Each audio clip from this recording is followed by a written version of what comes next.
should know. I have never really liked you at all. I cannot hide it anymore.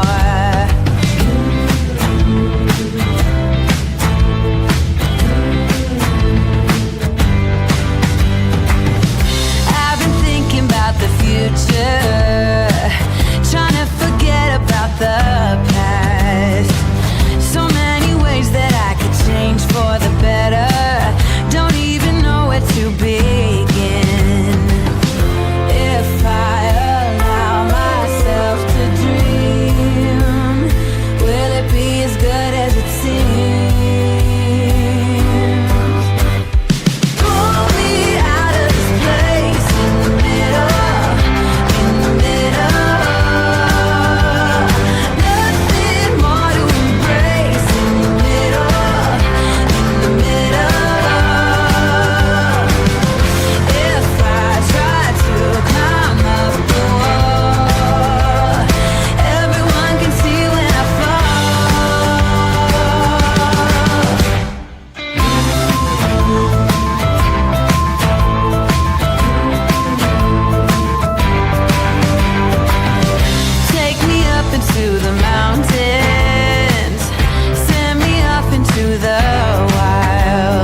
This is a true crime discussions channel.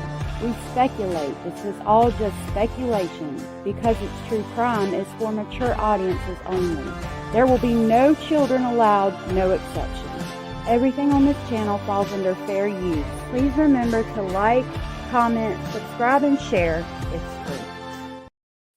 Hey y'all, thank you for being here. I'm so sorry I was late. I was outside with the kids and my alarm that goes off, I have one that goes off at 1 o'clock and then one at 1:20 that to tell me to go live um didn't go off. So I apologize about being late. I'm so sorry for that.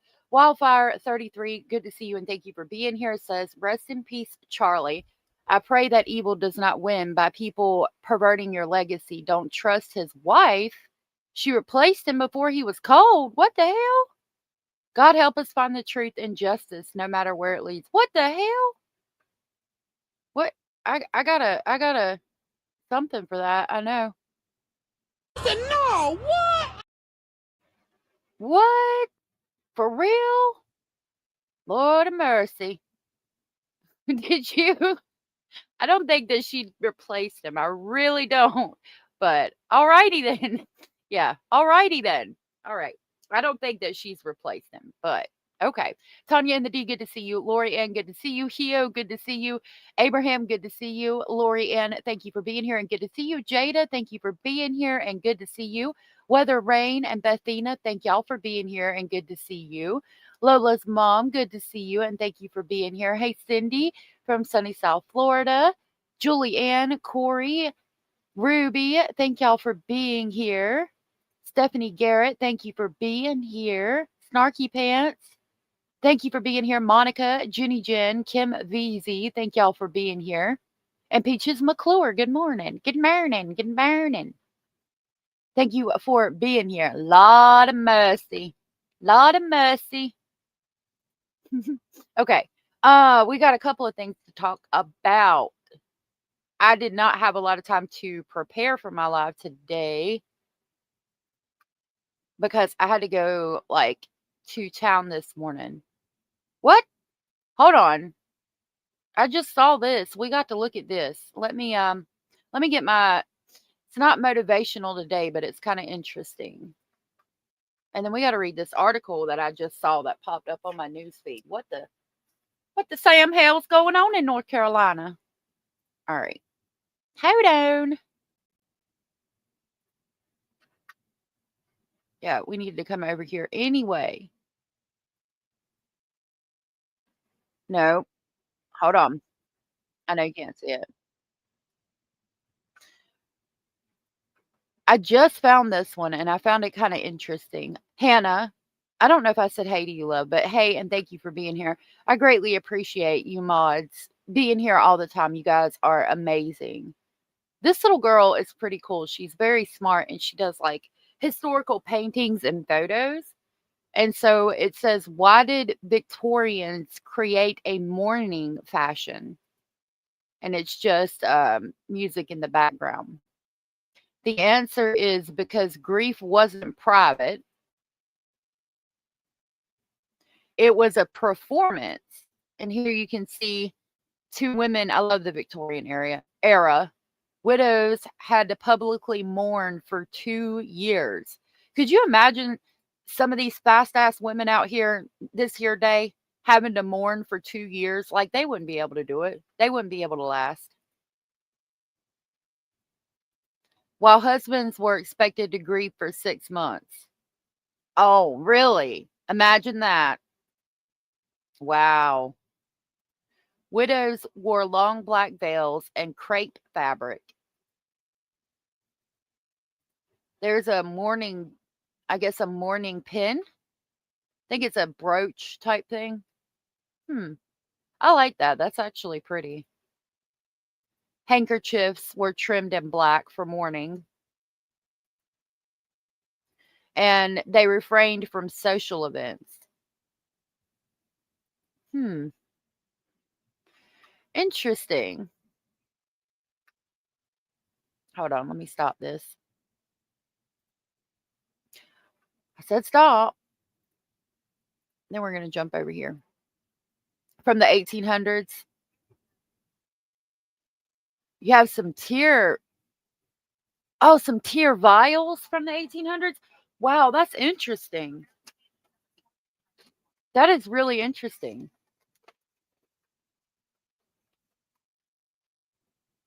Yeah, the skirts would have taken me down. I love them though. I think that they're beautiful. Charlie Kirk topic is very divisive. Many people have views. All are welcome. We just ask that chat remain respectful, and avoid politics except what is brought up on the screen. Thank you. Yes, thank you very much. Hey, Edith. I think she is an archaeologist or anthropologist. I can't remember which. Yeah, I like her videos. Excuse me, UTD, good to see you. 6 months versus 2 years is some bullshit. I agree, Stephanie. So I was just clicking through my list here. Hold on. Stop. Pause it. Pause it. Oh, it'll let me pause it when it goes to a daggum ad. 7 children evidently have been found after they escaped from a North Carolina psychiatric hospital. What's going on here, North Kakalaki? What you doing, North Kakalaki? Charles' wife is a beautiful woman inside and out. I do agree with that. I heard part of the speech she gave at the memorial, and she actually forgave Tyler, which I couldn't imagine having to do. All right, let's see what these children, what's going on with these children that escaped the psychiatric ward here in Raleigh. Oh, and it was, yeah, I said here in Raleigh. I meant North Carolina, but it was in Raleigh. Lord, I'm glad they found them. I was just there this morning. That's why I didn't have a lot of time to prepare for the live.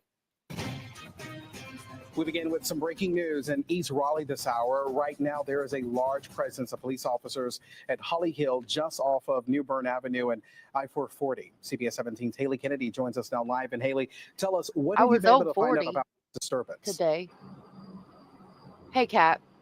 Well, we really just got a lot of information within the past 5 minutes. This was a search for 7 juveniles here at Holly Hill Hospital, which is primarily a psychiatric children's hospital. But we have learned that all 7 of those juveniles are back in the hospital. Now, this started around 8 o'clock this afternoon. Raleigh police say that there was a disturbance among these juvenile residents, and that's when 7 of them ran away from the facility. Raleigh police, along with Wake County Sheriff's Office, Highway Patrol, State. What kind of disturbance happened that made them run away, I wonder? Peaches McClure, I had not heard anything about, like, what that person said. Cat Rod said she forgave him and took very deep breaths. Bless her. I couldn't imagine. And then people were talking about rumors between him and Candace Owens having an affair. And I'm like, can y'all just let these people rest? I really don't think as much of a Christian man and Christian values, Christian morals that he was. I really don't think all that was happening. But, you know, people run with rumors. Capitol Police, they all set up a pretty large perimeter. We actually saw police search Sunnybrook Road. I wasn't over in that area today, but okay, why am I loading?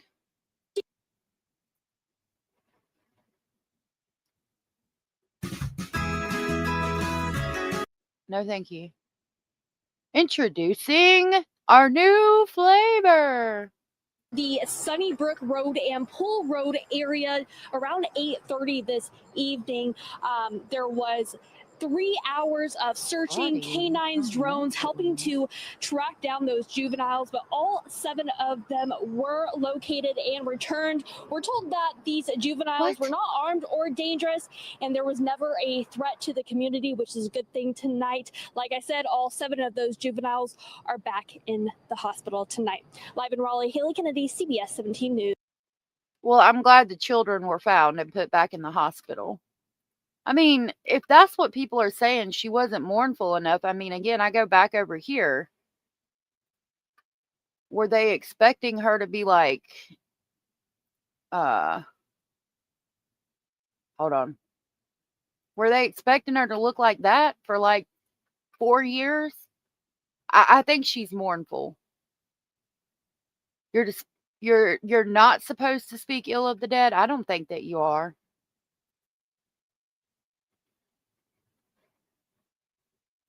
The vocal stem. Oh, what did I do? They need to leave his wife alone. I do agree. These sick people will say anything. Pisses me off. People need to stop judging. My God, I agree. I agree with that. Okay, so good gracious. Here's another one. Mother faces sentencing for starving infant, leaving it to die in a ditch. Waterloo, Iowa. A woman pled guilty to the homicide of her infant son and discarding his body in a ditch. Faces sentencing Monday. The mugshot provided by Warren County Jail on Tuesday, March 15th of 2023 in Indianola, Iowa, shows Megan Stodd, the mother and grandfather of a newborn found dead in the ditch in Iowa, have been charged with first-degree homicide. And court documents say they told investigators the baby was still alive when they put him in a trash bag and abandoned him. In July, Megan Stade pled guilty to second-degree homicide of an infant boy. Police say she delivered at home in February of 2023. The infant's body was found near a trash bag in a ditch more than 2 weeks later. God almighty. An investigative report reviewed by Court TV revealed that Stodd admitted to police that she gave birth at home on February 24th, said she immediately placed the infant into a box. She said the baby cried on and off for 2 days. She did not touch nor provide care to the baby after she placed him in a box. Police say that on February 26th, Stodd and her father, Rodney Stodd, placed the infant still alive into a trash bag before driving to a ditch and discarding the bag. Rodney is facing first-degree homicide charges, but his case was severed from his daughter's after he was found incompetent to stand trial. He's scheduled to stand trial in October. We do have a video on it. Maybe. No, that's a related video. What the crap, y'all? Lord have mercy. Okay, I'm just checking this real quick before we get into it.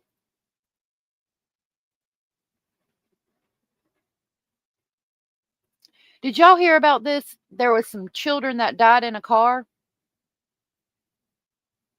San Antonio.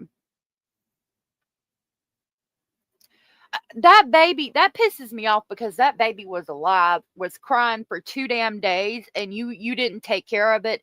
There's places that you can drop babies off, like in the first 7 days, and they will take them, no questions asked.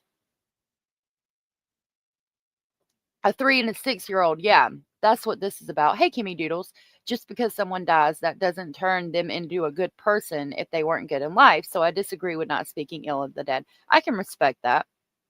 Yeah, drop it out. Drop the baby off to a hospital, like Tanya D said. Absolutely evil.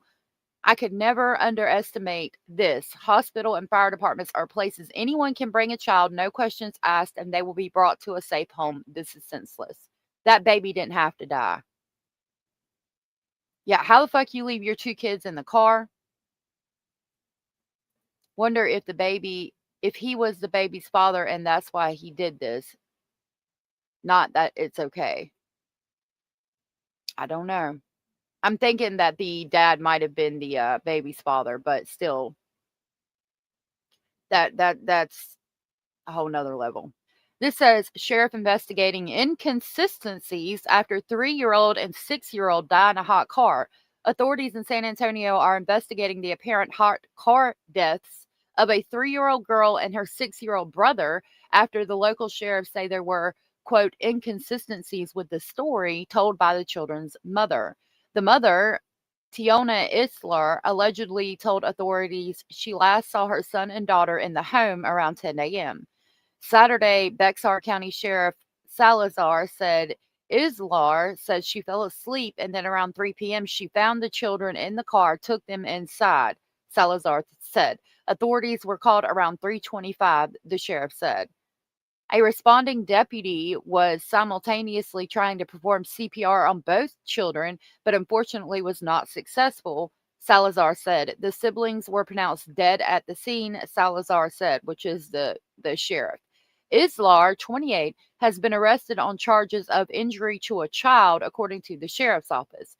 Islar was mostly cooperative when taken in for questioning on Saturday, the sheriff told reporters, but he added the circumstances surrounding the deaths were not clear. The initial report was for that the children were left in the car, the sheriff said on Saturday. However, there are just some inconsistencies with the story that we're being given. Something's not adding up with this case, Salazar said.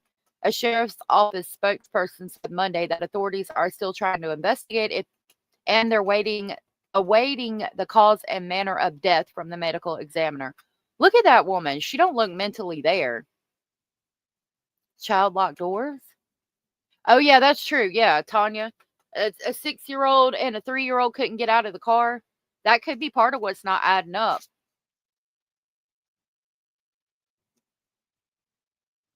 I raised my kids like it's the early 2000s, limited tech and family bonding every day. I try as much as I can. Yep, maybe child locks on the doors, but I would think they would climb to the front and get out. I don't know, especially the 6-year-old. Hey, Miss Woozy. I think it's because parents aren't teaching how to parent and there's no village anymore. I agree with that. It brings up a lot of emotions for me, and other people can't seem to handle that. Not here, but other outlets. Yeah, she does got those glazed eyes. And that is good. I'm glad that you're doing that, Peaches. I strive to do the same as much as I can. At least 29 children have died in hot cars in the U.S. this year, according to national nonprofit kidsandcars.org. At least 1,159 children have died in hot cars since 1990. Salazar warned every second counts when you're talking about a child in a hot car. If you come upon a child locked in a car, maybe make every intent to open the doors initially, he told reporters. If they're locked, at that point, it's safe to say break a window or do whatever you have to do to get that kid out of there. Lord of mercy.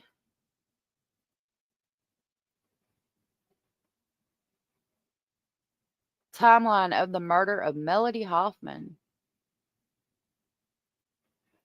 Okay. Here's one more I'll share before we get into the topics that I found interesting. South Carolina man allegedly kept multiple people captive in his basement for years. A South Carolina man, 35-year-old Donnie Ray Birchfield Jr., is accused of keeping 4 different people captive in his basement for years. He allegedly controlled their every movement, which tragically led, to one of his victims dying. According to the Post and Courier, citing police warrants, the investigation began back on July 25th. At the time, Lancaster Police Department officers responded to a Churchill Drive residence after receiving a report of an unattended death.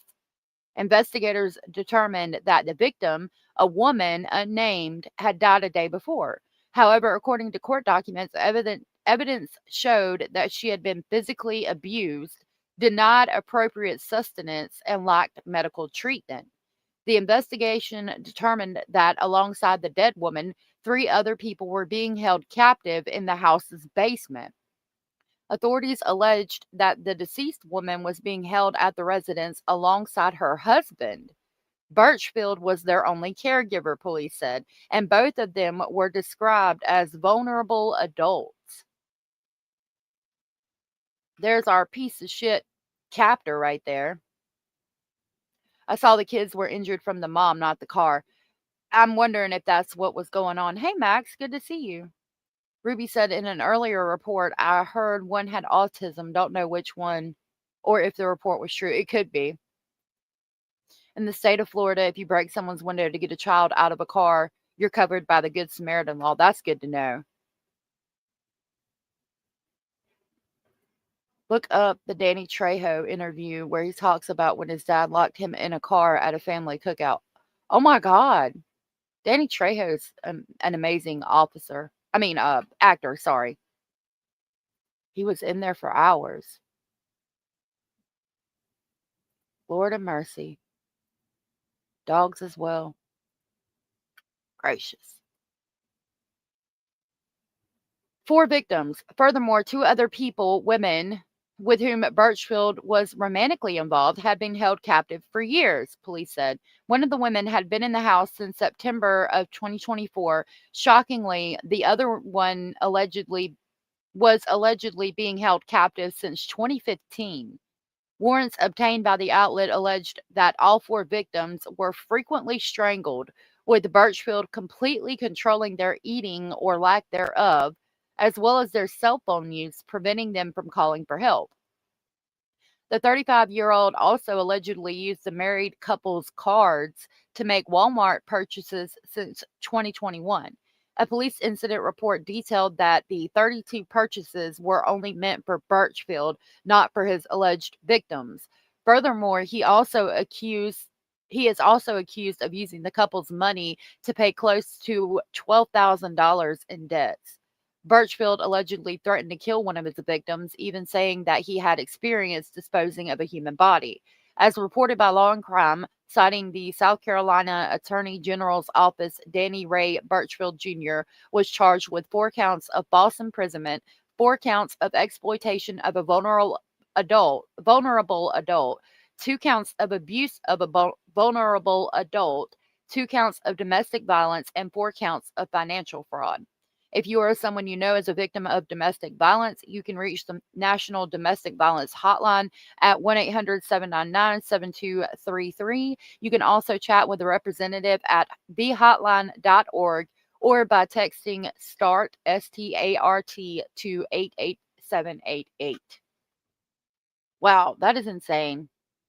So I'm assuming with Mr. Birchfield, the people were cognitively impaired and he offered them a place to stay, and then basically locked them in the basement and took their money.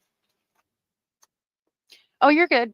Basil is good. He is sitting right here beside me in front of the AC. Thank you for asking. Yeah, Danny Trejo is very tough. Definitely is. Okay, so I got 2 articles on. We're going to go ahead and get into Charlie Kirk as soon as I write my timestamp down.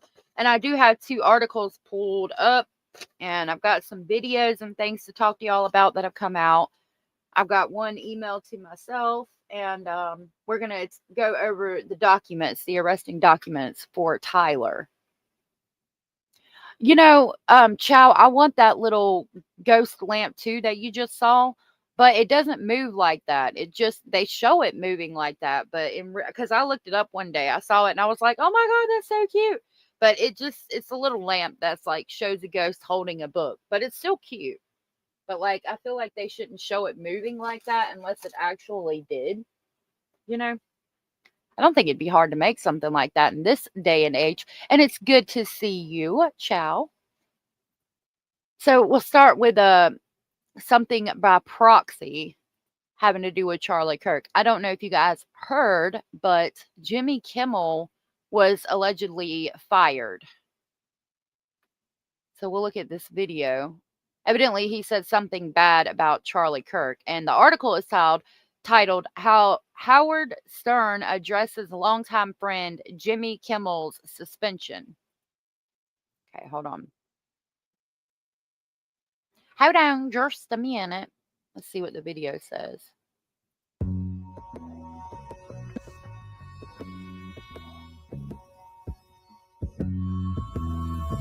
Host of late night. Okay, I'm going to turn the music off.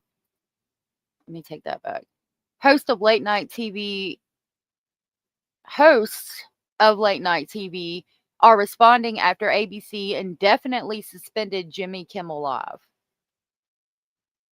President Donald Trump questioned broadcast license renewals for TV stations, where hosts ridiculed him on their comedy shows during his state visit to the United Kingdom. Now, look, I'm going to ask, I'll make a banner. I'm going to ask that we not get like real political, but we can't expect to have free speech while getting upset with people for their freedom of speech.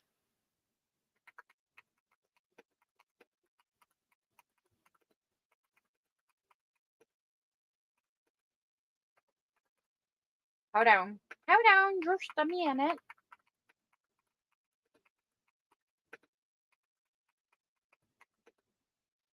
I said, please be mindful and kind to everyone about their thoughts and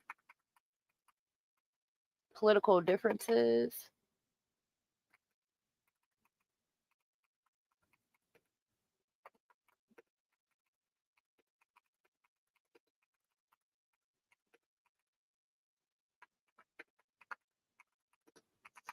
Okay. Hold on. Let's do it. All right. What kind of post can get you in prison? I don't know. Wait a minute. Hey, Harlot. Alabama, Arkansas, I sure do love my mom and pa. They both make me sick, do they?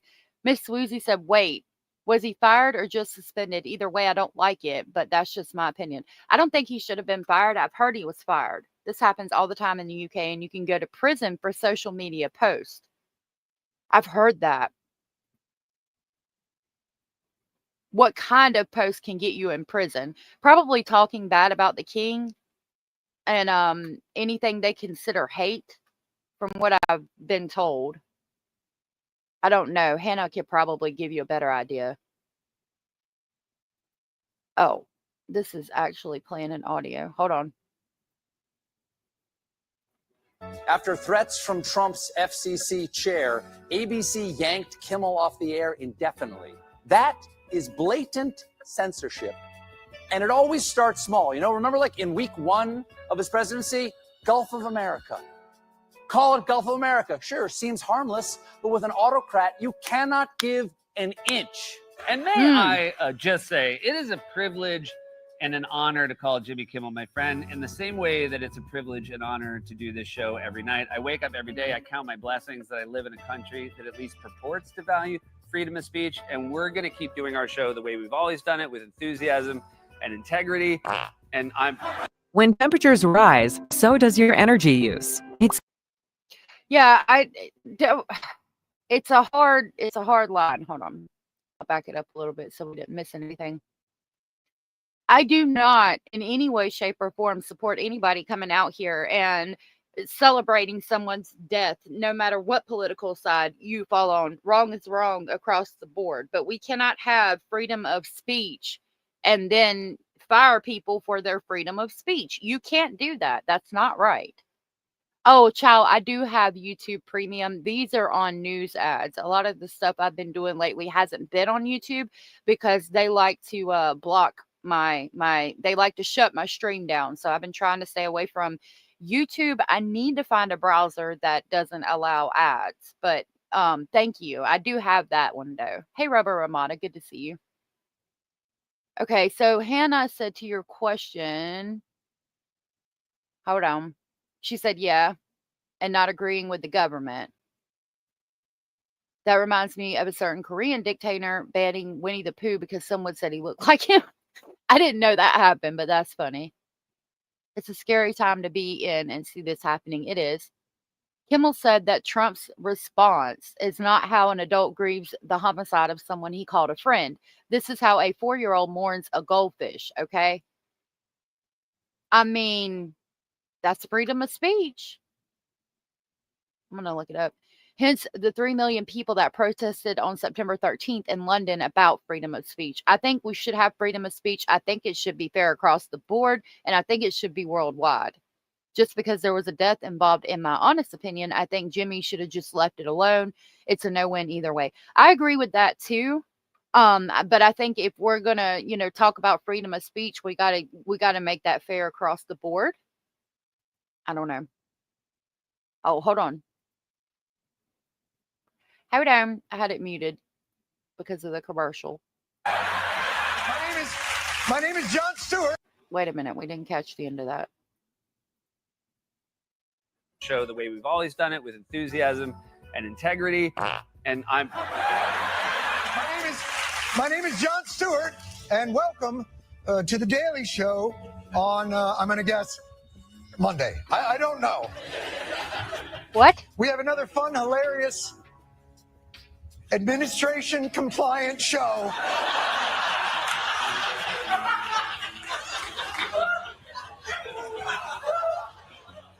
Oh, Donald,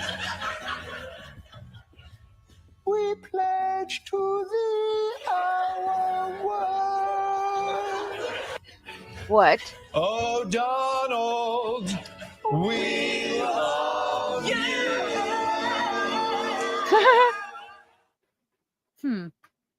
Interesting. So I wonder what Howard Stern had to say.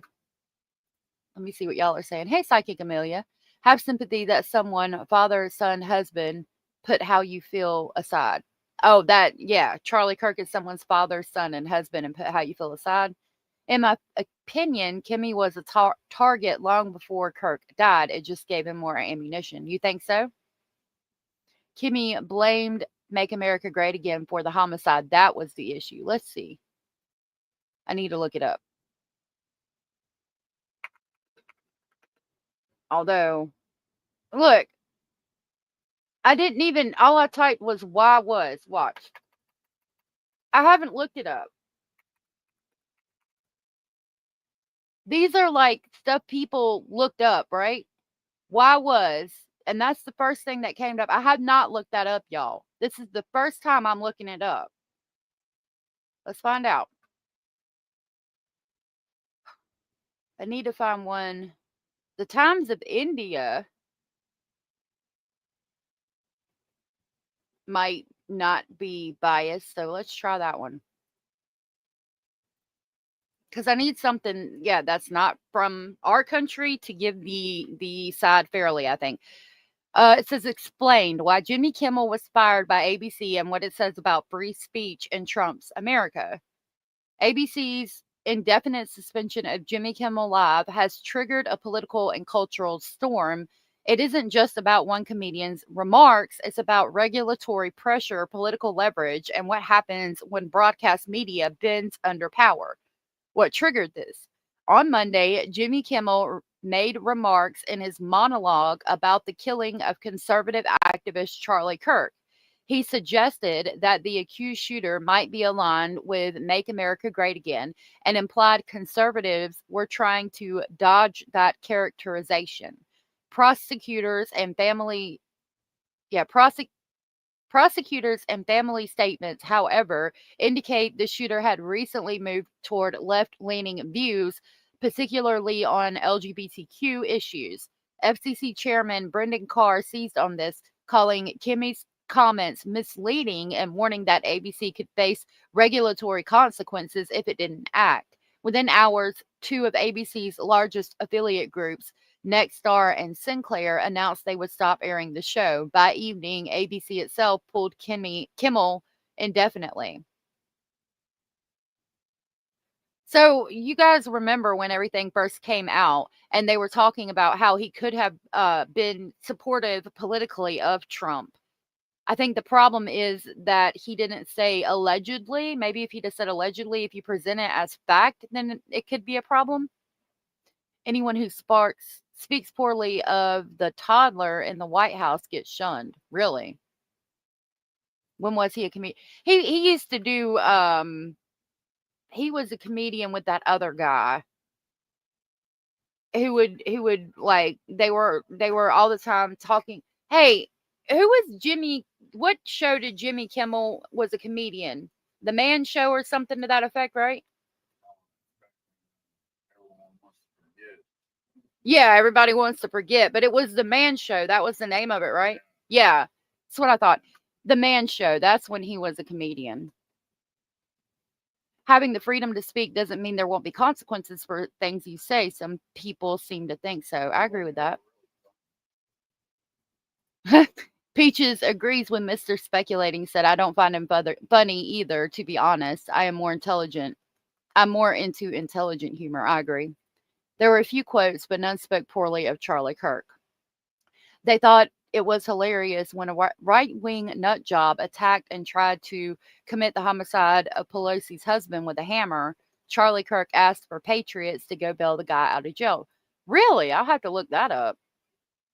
I have a friend who is a very well-known local drag queen comedian. He made a joke on Facebook in January of 25 about the president and was arrested. The case is still pending. He's chef and also feeds the homeless. Wow. I didn't know all that was going on. I don't especially like Kimmel, but I like having free speech, and this is ridiculous in my opinion. I agree. Not a fan of Kimmel anyways. I like Fallon much better. Anyone? Mostly because his ratings went down so bad. Like, it was bad. If you look at the rating chart. Really? Yeah, it dropped like so far. They were just looking for excuses to replace him. I think they had someone in mind for his show. Like, because his ratings was really. All right. Well, we're going to look at Jimmy Kimmel's ratings because evidently it's been said that it was because his ratings dropped and they kind of were looking for a reason. Let's see if that can be true. Hold on.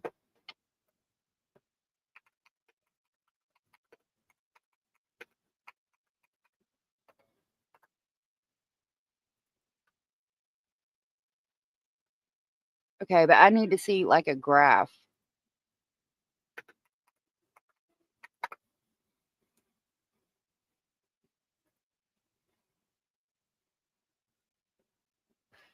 Right here it says Kimmel ratings chart goes viral to show real reason he was suspended.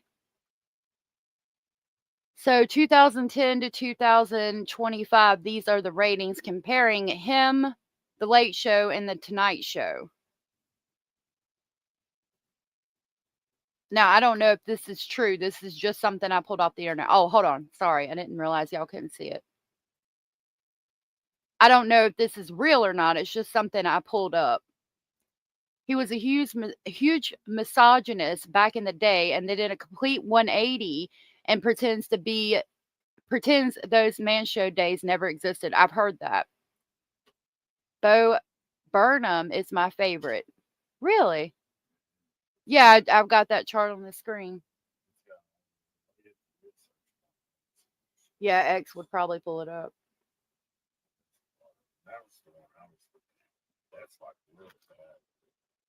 I mean, it pretty much shows, though. Let me share it and try to pull it up real quick.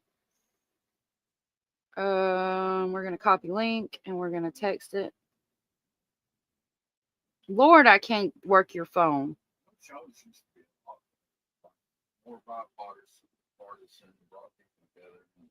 You could crack on both sides. They just got straight parts.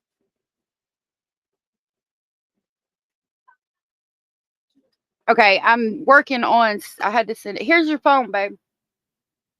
There's a chart on X that shows it. I'm going to grab that and email it to myself. But this shows all three of the shows, the late night, the Tonight Show, and Jimmy Kimmel Live going down. Though Jimmy Kimmel, like, as of October of 2011, I mean, his never was as high. This one, 13, 14. Oh, 2013, 2014, Fallon got the most views on this chart. All right, let me email this link to myself. What do you, oh, okay.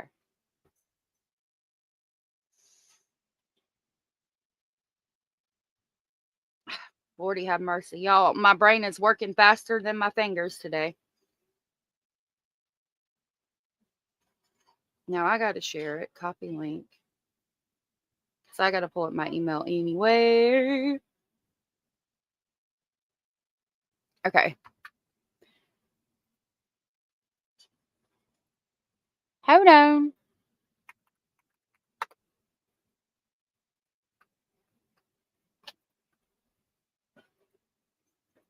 Thank you. So this shows the decline of Jimmy Kimmel Live, which is almost just like the chart we just looked at. Mr. Jones, the first one they did it to, and no one cared. Too late to care now. We no longer have free speech. I agree. You know, you can trust your man when he walks away while you have his phone. Neither one of us have time to be messing around. I'm too busy during the day with these childrens. Look up Gutfield's show. Okay. There always have been consequences for the things we say. Always, nothing changed. You don't think? Unsure when you're live, but I can say whatever I want. Okay. Are you able to say what you want in here? Yeah, I think that you're able to say what you want.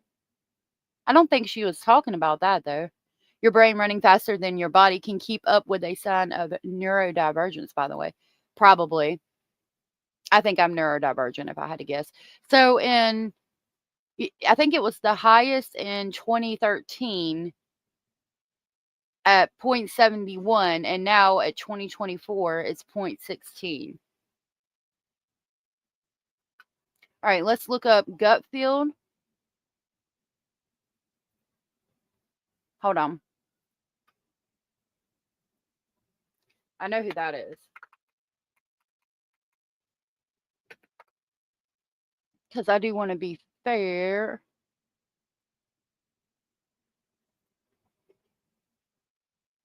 Okay, I don't know. See, I got to be careful because this chart, like, you have to be careful by who puts it out. But I'm going to show y'all this. So it says Fox News Channel's Gutfield tops Jimmy Fallon's Tonight Show. But I don't know when this was. But he only got a little bit more. No, a little bit less than Jimmy. Okay, so here's Gutfield at 1,800,000. Real Time with Bill Mayer is about 900,000. Last Week Tonight with John Oliver is about 500,000. Full Frontal with Samantha Bee is a little bit less than 500,000. The Daily Show is right at 400,000. The God's Honest Truth with Leonard Charlemagne. I guess Charlemagne the God is at about 100,000, and Jesus and Miro is about 100,000. This one, comparing it, I can't zoom in, to Jimmy Kimmel is interesting. Okay, there we go. Jimmy Kimmel Live ABC, 1,580,000. Gutfield is 1,570,000. Tonight Show with Jimmy Fallon, 1,378,000. Daily Show with Trevor Noah, Comedy Central, 524,000. And Conan from TBS is 250,000 from 4 years ago.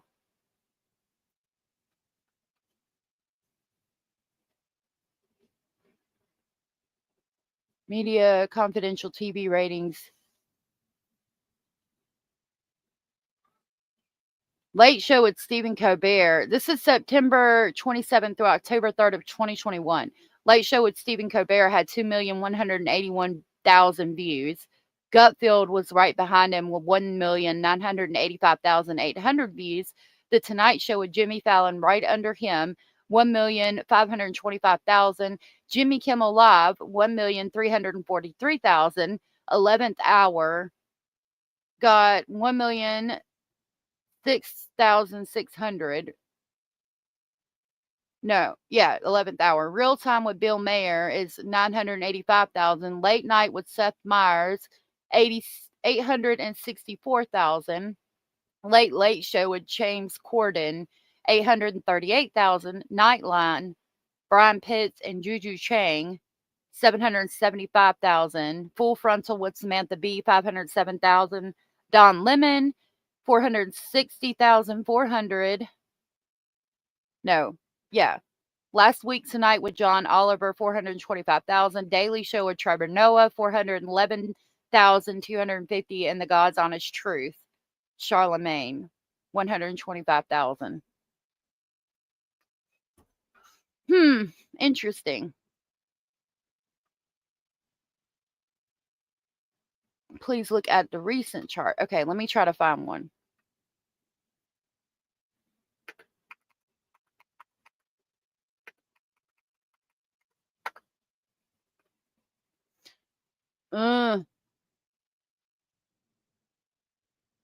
Let's see.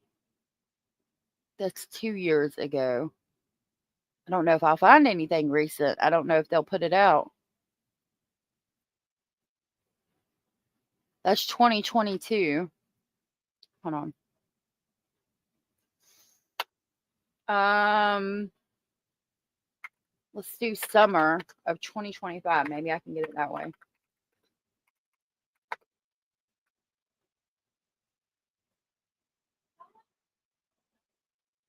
That's 3 years ago. I don't think it's going to pull it up. It's 4 years ago.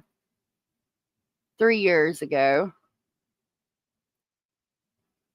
7 months ago. I mean, this is going to be the most recent. And Jimmy Kimmel's not on this one. Gutfield is. And that's 7 months ago. That's 2022 again. Let me go to all. Oh, okay. Well, this is from 3 days ago. Irish Star on MSN. Greg Gutfield slammed for taking jab at Jimmy Kimmel after show ratings revealed. But then this one says Jimmy Kimmel's ratings were plummeting before ABC suspended him. I mean, I think it's going to put it. I think it's going to depend on what group puts it out, but I will read this. It says Greg Gutfield slammed for taking jab at Jimmy Kimmel after show ratings revealed. Fox News, Greg Gutfield is used to getting heat for what critics call disgusting aspects of his show, but now he's facing some backlash for taking a jab at Jimmy Kimmel after the latter's own late night program was indefinitely suspended. Kimmel's show was announced to be on an indefinite hiatus on Wednesday, 2 days after he commented on Charlie Kirk assassination by saying his suspected killer, Tyler Robinson, had been a conservative and criticizing President Donald Trump's response when asked about Kirk's killing. Now, after the president ominously warned Kimmel he would be next after Stephen Colbert's own firing over the summer, many are calling out the show's suspension, with critics saying his free speech has been violated, while others are applauding the move. When it came to Gutfield, he was the only person with a late night show that hadn't taped prior to the news breaking, and he was able to address it live on air. Prior to receiving the news during his broadcast, he also addressed Kimmel's monologue, slamming him to say that it was more likely Robinson had been a fan of his show than Gutfield's. Quote, he didn't imply Kirk Shooter was MAGA. He said it, Gutfield said. If he doesn't address what he did, he's done. That's Whoopi addressing the suspension. I hate to tell you, buddy, but the guy who shot and killed Charlie Kirk was more likely a fan of yours, he later added. Many quickly seized on the fact that Gutfield's comment seemingly did the same thing as Kimmel's by connecting Robinson to one political ideology over the other, and quickly took to social media to call out that he too should face consequences as a result. Now, let me say, by adding more than likely, it's stating it as a speculation. Oh, Jesus. Sorry, y'all. Hold on. This is what I just read. It shows Gutfield. Sorry about that. Right here, I hate to tell you, buddy, but the guy who shot and killed Charlie Kirk was more likely a fan of yours. You're presenting it as a possible speculation, but it still brings out the point that you can't say that this person can't have freedom of speech, but this person can. If he said that Tyler Robinson was definitely a MAGA supporter, then that's different than saying more likely a fan of yours. Like if he had said more than likely he was a MAGA supporter, as opposed to, yes, he's definitely a MAGA supporter, I think it maybe would have been different. Yeah, ADHD. Boy, it's kicking my ass. I used to take Zoloft when I was young. Hey, Kelly. In the past 10 years, Kimmy went from having 2 times the views in 2015 to Gutfield having 2 times the viewers by 2025. It was a gradual change. But our president can yell about how much he hates Democrats. The country is wild. And that's also true. We got to be fair across the board. Jesse Weber from Law and Crime asked me where he could buy my shirt with a version of my thumbnail on it. I was thrilled. His wife loves sloths. That's so cool, Miss Woozy. Congratulations. Wow. All right, Miss Woozy, have a good day. I'm so glad it helps you. It was making me mean. Oh, goodness. No, Julianne, it's supposed to be voted on in Congress. Let's think about this. Would a MAGA person kill another MAGA person? No, I don't think so. He blamed Democrats for Kirk's death even before they had a suspect. Have a great day. Oh, yeah, the president? Yeah, that wasn't acceptable. Miss Woozy said, I got to bounce, but thank you for the compelling conversation, and I hope you all are kind to yourselves with all the heavy rains happening later. Heavy news happening today. Thank you for that, Miss Woozy. Shelby said, I was actually looking at upping my meds since my doctor has me on a low dose of Zoloft, but we agree that if we went up more, it could make things worse, not better. Definitely talk to him about that, Shelby. You don't want to make anything worse by accident. You know what I mean? Monthly Nielsen figures show Jimmy Kimmel Live fell to just 1.1 million total viewers in August of 2025. We're cut nearly in half from January's 1.95 million, trailing behind every one of his late night people. That's what I'm seeing so far. Okay, let me email them to myself. And we'll continue reading the article. Thank you for that.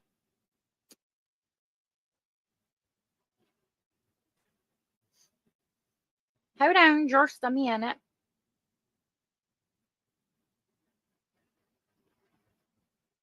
Okay, I got 1 cent.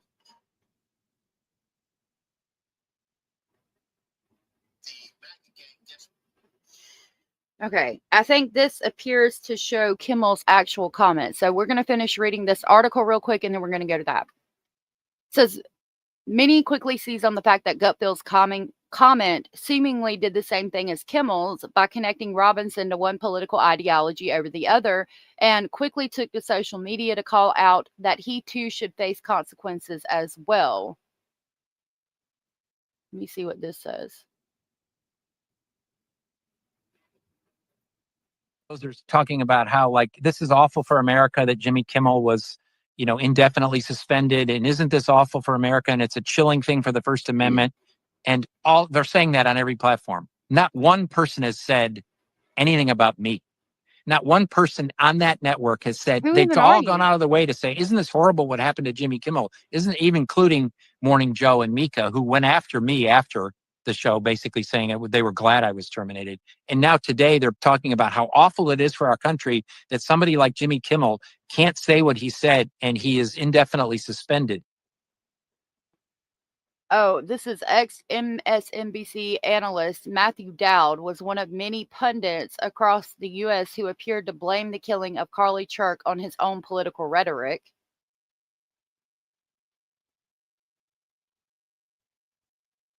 The network denounced Dowd's comments on social media as inappropriate, insensitive, and unacceptable. I remember hearing about that now, and I did feel some type of way about it. But at the same time, I'm sitting here, talking about free speech. So maybe I'm wrong on this as well. At least I can admit it, though, if I am. Because he said something to the effect of, they put it out that, like, well, maybe it was one of the supporters that shot off a gun, and that kind of was like the most bullshit thing I had ever heard, because, like, okay, one of the supporters shot off a gun in celebration and hit him in the neck and killed him. Like, that just was the stupidest comment I had ever heard. But I have to ask, I mean, I don't think that's the same thing as freedom of speech. I think that's, I mean, they said maybe. I don't know. I don't know. It's a lot. I mean, they presented it in a speculatory way. So would it be acceptable? Hey, oh, look, a squirrel. In this climate, slapping someone with ideology or claiming a party is bad is far different than saying someone likes a TV show. I agree. I agree. The shooter doesn't appear to be MAGA, in my opinion. He was stuck with a MAGA family, though. That's what I've noticed so far, and I do have the documents. It wasn't a conservative. Not everyone is your MAGA identification, Kimmy.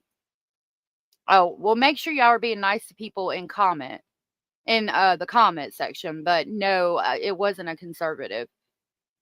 It's the same thing as this guy who said it. Okay, I got the clip. I think Cindy from sunny South Florida sent it to me. The article continues, quote, wait, so Kimmy can't say that MAGA spent all weekend pointing fingers to prove it wasn't one of them, which they did, but Gutfield can make a claim like this and it's not going to get shook down by the FCC. One person asked on X, formerly Twitter. Wait, so when Kimmel does this, it's an abomination. Gutfield does it and it's totally fine, another added. Well, I mean, it depends. Like, if you're presenting it in a speculatory way, it's different than saying that that person definitely was a supporter of MAGA. By the way, real brave of Gutfield to take a jab at Kimmy when he knows that Kimmy currently has no good way to respond. Tough guy, another said. However, the conservative talk show host also faced praise after many followed up on President Trump's reaction in the news, which he said was due to Kimmel's ratings. Many of them also took to social media to praise Gutfield, saying, unlike others, he was funny and sharing that he had done better in the ratings than both Kimmel and Colbert with less overhead costs, indicating that the other two were taken off air due to cost. Greg Gutfield is a lot funnier than Jimmy Kimmel, one person wrote. I agree with that. Greg Gutfield had a low-budget show on Fox News that was kicking Kimmel's ass with a team of writers, producers, and musicians. Kimmel was fired because not enough people watched his show to justify the expense, another said. His poor ratings and lack of talent got him fired. Hashtag Kimmel was on a free broadcast network getting his butt kicked in the ratings and costing the network millions, a third chimed in. Gutfield is on cable TV and was getting 4 times the rating with very little overhead in comparison. Interesting. All right, let me go over here. Actually, we'll go over here.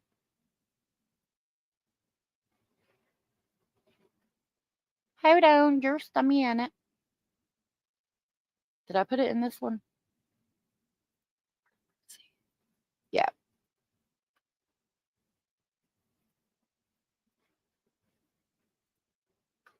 I think this shows what Jimmy Kimmel actually said. The MAGA gang desperately trying to characterize this kid who murdered Charlie Kirk as anything other than one of them and doing everything they can to score political points from it. ABC taking Jimmy Kimmel off the air indefinitely after making these comments. Okay. I agree. Oh, look, a squirrel. When they said allegedly speculating, please let everyone know there are bad people on both sides. Don't paint a whole side based on one bad person. I agree with that completely. Oh, yes, please. Thank you. Thank you so much. I appreciate that. I didn't know people still had cable. I'm kidding. Remember Kamala Harris' presidential campaign? Mimi, I don't think that I'm directing that, specifically at you, sweetheart. There are extremists in every group. One bad person in a group doesn't make them all bad. I agree on both sides for that. Beyonce, yeah. Okay, I'm going to back this up a little bit because I didn't quite catch what he said. I'm being honest. Just being honest. The MAGA gang desperately trying to characterize this kid who murdered Charlie Kirk as anything other than one of them and doing everything they can to score political points from it. ABC taking Jimmy. Okay. Oh, thank you. I don't know what to say about that. He didn't present it as a speculation.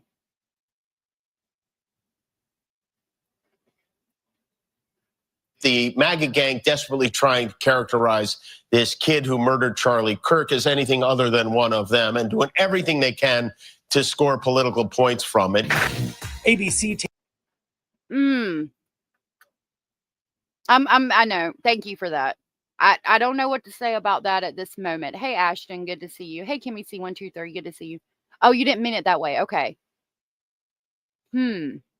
Taking Jimmy Kimmel off the air indefinitely after making these comments about the aftermath of conservative commentator Charlie Kirk's murder. The MAGA gang desperately trying to characterize this kid who murdered Charlie Kirk as anything other than one of them. It's caught people's attention on Capitol Hill. There are many people that disagree, and that's the risk of giving your opinion, because typically talk show hosts don't give their opinions, but times have changed drastically. The head of the FCC, Brendan Carr, then going on a press tour of sorts, urging local stations who control what's broadcast in markets where ABC doesn't own stations outright to preempt Kimmel. Here he is on right-wing pundit Benny Johnson's show. The individual licensed stations that are taking their content, it's time for them to step up and say, this, garbage. I gotta pause it for fair use. Hey, Southern Cats, good to see you. Yeah, I'm not either. I'm not on one side as opposed to the other. I honestly think there's problems with both sides, if I'm being honest. But I don't know.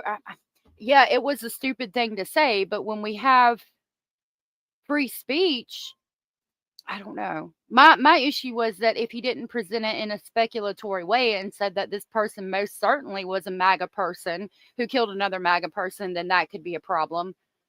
And I'm wondering if they did it because of ratings too, to try to save ratings. The individual licensed stations that are taking their content, it's time for them to step up and say, this, garbage, to the extent that that's what comes down the pipe in the future, isn't something that we think serves the needs of our local communities. Nexstar, which owns 20 plus stations that broadcast ABC shows, did just that, saying his values don't align with the communities it serves, leading ABC to pull the show nationwide. So far, Jimmy hasn't responded to the move. You want to talk about what's happening in the news that day, and sometimes things touch you personally, and sometimes things really hit home. And, I just feel like, I think that's more so the issue. He let it touch him personally and expressed his personal thoughts on it. And when you're representing a corporation, you have to be very careful about that. For instance, the drama community on YouTube. I have a very strong stance on things going on in the drama community, but I don't let that be heard here because this is a true crime channel. I'm not going to talk about drama here. I'm not going to tell you my personal thoughts and opinions on certain things happening in that community because that's not a representation of this channel. This channel is for true crime. I think it was unprofessional. I think that when you put your own feelings, because you have to look at it like everybody watching is now thinking that ABC feels the way that you do, and that's not how it is. You let your own thoughts be heard and you're representing ABC. And so therefore it reflects on ABC as they, as a company, feel that way. You know what I mean? Yeah, I think he should have known better. In radio, I did a morning radio show. We always spoke about things and opinions and whatever we wanted to speak about. So it's really more a return to that approach to broadcasting than your traditional Johnny Carson style talk show. But even The View has gotten in trouble for things they say because it don't align with the broadcasters' views and opinions and things like that. Yeah, use your better judgment. I agree, Tanya. Harlot said TV show hosts don't have to be 100% factual. Even straight up lying is covered by the First Amendment. Fox had to pay billions for lying, and they didn't get in trouble with the government. I think that a lot of people have had to pay billions for lying across the board, but I get it. And I want to be respectful of both sides. Jada said it doesn't have to do with Trump, period. If it was, Kimmel would have been gone his first term, use common sense. But no one cares what the president said about hating Democrats at Charlie Kirk's memorial. And that's a good point. I mean, to be fair, but I mean, okay. Well, I don't know. I can kind of see it both sides. But more so with Trump as representing the United States should not say that about Democrats. I agree with that. When you're representing an entire country, no, you should not say things like that. But he's the president. Like, who's going to fire him? You know what I mean? And I don't think that it was specifically targeted, like Jada said, that if Trump wanted him out, like, he probably would have done it his first term. Why are we Kimmy? Do you mean Kimmel? But no one. Oh, yeah, free speech. Oh, I thought you were being snarky. I'm sorry. If it was just his name on the line, then he can't say it because it's a channel. He can't. Wait a minute. If it was just his name on the line, then he can say it, but because it's a channel, he can't. That's what I'm thinking, because he's representing ABC, like the whole ABC corporation, when he goes out on these talk shows. Just like if I was working, when I'm working for YouTube, for example, if I came out here and was like, I hate YouTube. Well, I hate YouTube. I hate working for them. I think it's the stupidest company in the world, and I need all of y'all to come to Rumble and like just come on and so let's go to Rumble, let's go to Rumble. And I had a spot like sponsored by YouTube. YouTube is putting me on advertisements for YouTube channels, like the commercials, and I'm doing that. I would get in trouble, right? Because I'm representing more so Rumble than YouTube, and YouTube would get mad and say, hey, you're not representing us like you should be. So therefore, we're going to take you off of our commercials. If that makes sense. He has much thinner skin this term than he did this spring. Well, there's a lot behind that, but I could see that. I miss comedy in general. I thought Trump was supposed to bring back free speech and the ability to make jokes. That's what he claimed on the campaign trail. Did he really? I thought so also. I had an issue with people losing their jobs for disparaging words, but Charlie died for his. I agree with that too. Predator catchers do that every video. Do they really? But at the same time, I don't think that they're like got advertisement spots. Yeah, I'm thinking like you can't mess with it because it was ABC that he was representing, maybe. All right, let me go to X and see what the full statement is, because I'm hearing that wasn't the full statement. I know I should be able to find it on X.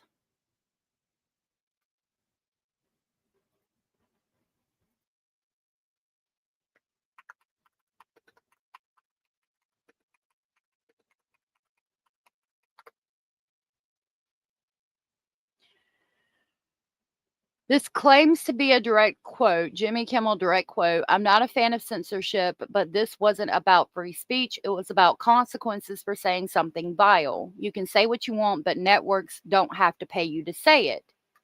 I agree with that, and I think that was kind of the issue. This says Jimmy Kimmel Live August viewers. 2018. No.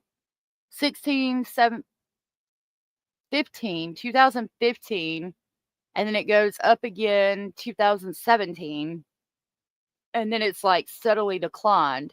And as of 2025, it was down here. Now, I don't have gut feels chart to align with that, and I don't know where that chart came from, so I can't say that's definitely his ratings, but that's what I see here.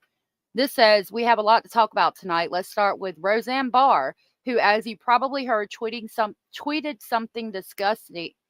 Lord have mercy, my tongue will not work. Tweeted something disgusting about Valerie Jarrett, a former aide to President Obama. She compared her to an ape, which is not just offensive, it's racist. And ABC, to their credit, didn't waste any time. They canceled her show today. I'm not a fan of censorship, but this wasn't about free speech. It was about consequences for saying something vile. You can't say what you want. You can say what you want, but networks don't have to pay you to say it. Roseanne's been a friend of mine for a long time, and I know she's not a racist in her heart, but what she tweeted was indefensible. You can't just blame Ambien for that.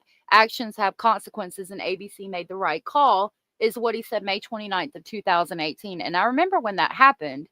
And I mean, yeah, Roseanne was fired from her show because of what she said. Now, was it the same thing? I don't know. You would have to make up your mind on that. Where's my ex? Okay. Nope. Hold on. There we are. All right, let's see. Desperately trying to characterize.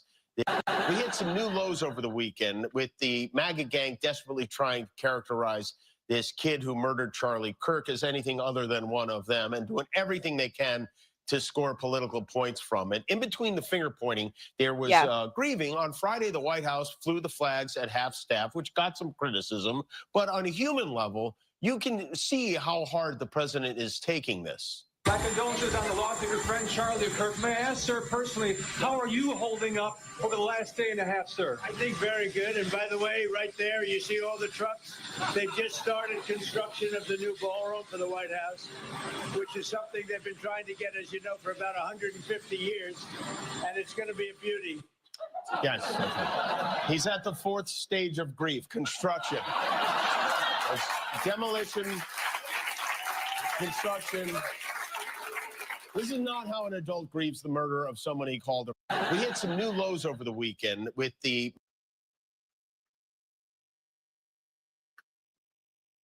I don't know. I think when you look at it like that, it's presented to make you think that it's something that Trump took personally. But then when you look up here at this ratings chart, if it's true, and then him representing ABC as an organization, it's the same thing as Roseanne Barr. You can't say that while you're representing ABC as a corporation. So I should go fuck myself. Democrats are there indefinitely, probably because I'm a human garbage woke piece of shit that deserves it. Oh, and also I should go fuck myself. Democrats are a bunch of losers, and most of them, okay. if not. I don't know what the fuck that is.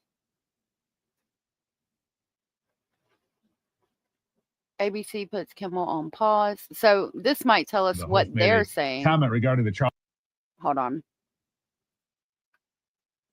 This is from Real America's Voice.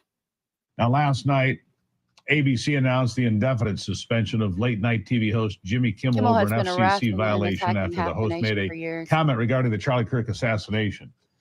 That's the play. Kimmel started his opening monologue by stating, "We hit some new lows over the weekend, with the MAGA gang desperately trying to characterize this kid who murdered Charlie Kirk as anything other than one of them, and doing everything they can to score political points from it."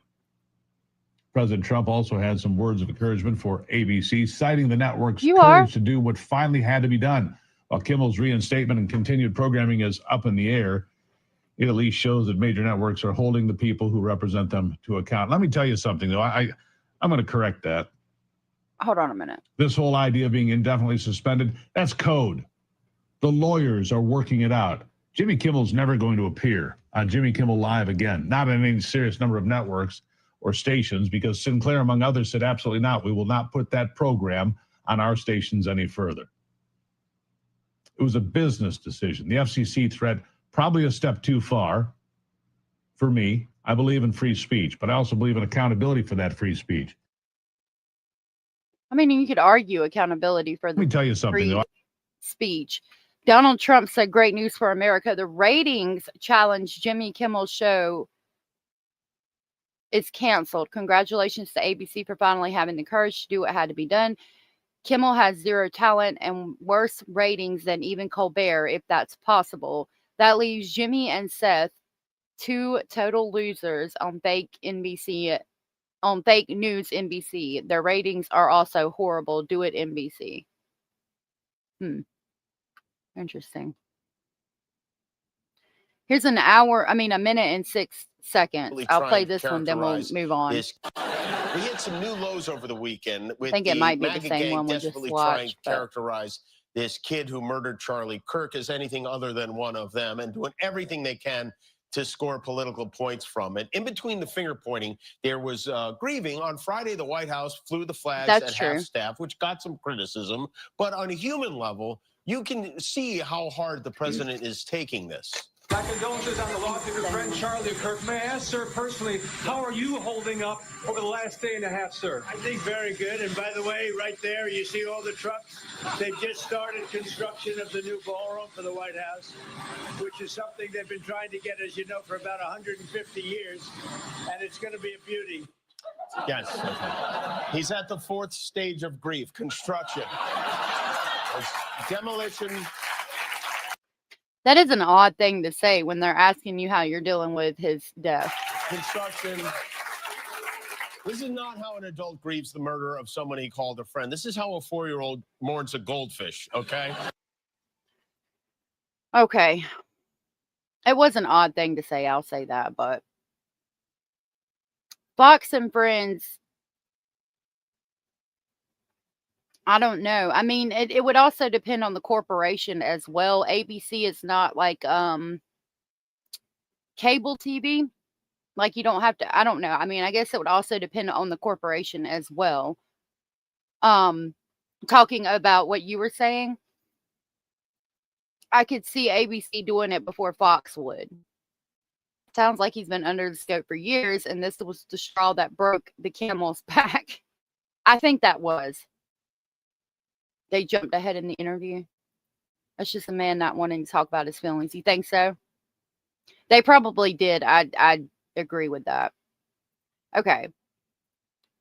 Going back over here where this all started. Let me close out all of this. Hold on. Okay. Howard Stern isn't happy about his friend Jimmy Kimmel's suspension. The radio host, 71 years old, said on his show September 22nd that he was so upset after Disney-owned ABC suspended Jimmy Kimmel Live over comments the comedian made in relation to Charlie Kirk's death, including President Donald Trump's reaction. The suspension followed pressure on ABC from the chairman of the Federal Communications Commission. When the government says, I'm not pleased with you, so we're going to orchestrate a way to silence you, it's the wrong direction for our country, he said. It isn't good. Stearns slammed Kimmel's suspension as horrible and outrageous and revealed he is canceling his subscription to Disney Plus to boycott ABC's parent company. Stearns co-host Robin Quivers said she also plans to cancel her subscription. You can't support this kind of move, Stern said. I don't care whether you like Jimmy or not. It's about freedom of speech. If ABC wanted to fire Jimmy because they didn't like him or he had low ratings, they didn't want to fire him. They're being pressured by the United States government. We can't have that. Not if we're going to have a democracy. There he is with Jimmy Kimmel. Stern and Kimmel are longtime friends and have gone on vacation together while appearing on Jimmy Kimmel Live in 2019. The shock jock noted that he and Kimmel have a very close relationship and are almost family. Speaking on his September 22nd show, Stern said the suspension is painful to me because I love Jimmy and his wife Molly so much. He also noted that he has spoken to the late night host privately. I believe Jimmy is such a big talent, and quite frankly, so is his wife, Stern said. They're two of the funniest people I've ever met. Kimmel's show was suspended on September 17th after he said the MAGA gang was desperately trying to characterize Tyler Robinson, the suspect charged with the homicide of Kirk, as anything other than one of them. The talk show host also mocked Trump, saying this is not how an adult grieves the homicide of someone he called his friend. This is how a 4-year-old mourns a goldfish, okay? Before the suspension, Brandon Carr, the chairman of the FCC, allegedly threatened ABC to take action against the comedian over his comments. Carr argued that Kimmel misled viewers about Robinson's politics. This is a very, very serious issue right now for Disney, Carr said on Benny Johnson's show. We can do this the easy way or the hard way. Kimmel has not released any public statement since his show's suspension, but he has received widespread support throughout the entertainment industry. Late night hosts Stephen Colbert, Jimmy Fallon, Seth Meyers, I hate when it does that, Jon Stewart, and Bill Maher have all rallied around Kimmel, and former late night hosts like David Letterman and Jay Leno have spoken out to criticize the suspension. Quote, you can't go around firing somebody because you're fearful or trying to suck up to an authoritarian criminal administration in the Oval Office. Well, Letterman said at the Atlantic Festival, that's just not how that works. Stars including Mark Ruffalo and Pedro Pascal, both of whom have been long-standing working relationships with Disney, also supported Kimmel. Even Senator Ted Cruz has slammed the FCC in the wake of the suspension. Hey, Crime Wards. Well, that's true. He didn't get arrested. You can't force the affiliate stations to air Kimmel's Discussing Hateful Show. They don't want to air it. It's not a free speech violation. You like the other Jimmy? Not understanding how this rewrites the Constitution. You got a good point. He does have freedom of speech. He wasn't arrested. I do think it's because ABC felt like they couldn't air that, and they felt like it was a representation of their broadcast company. What just happened? Lord have mercy. I think it was more so he was representing ABC than anything. Gracious in the morning.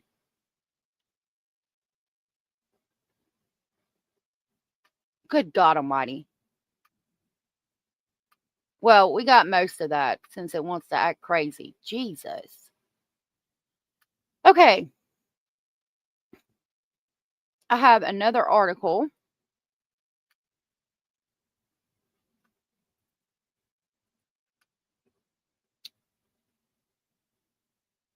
I think that this is going to be a photo thing. So we get to look at photos while I read this one. It says, Erika Kirk reveals if she wants her husband's killer to be executed. Charlie Kirk's grieving widow has revealed exactly how she feels about her husband's alleged killer facing the death penalty. Erika Kirk, the wife and mother of the late conservative's 2 children, opened up about the details surrounding the assassination that claimed his life on September 10th in Orem, Utah.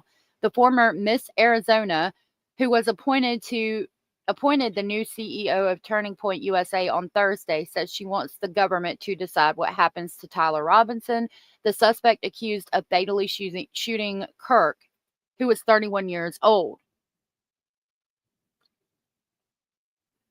Quote, I've had people ask, do you feel anger towards this man? Like, do you want to seek out the death penalty? I'll be honest. I told our lawyer I want the government to decide this, Erika, 36-year-old, told the New York Times.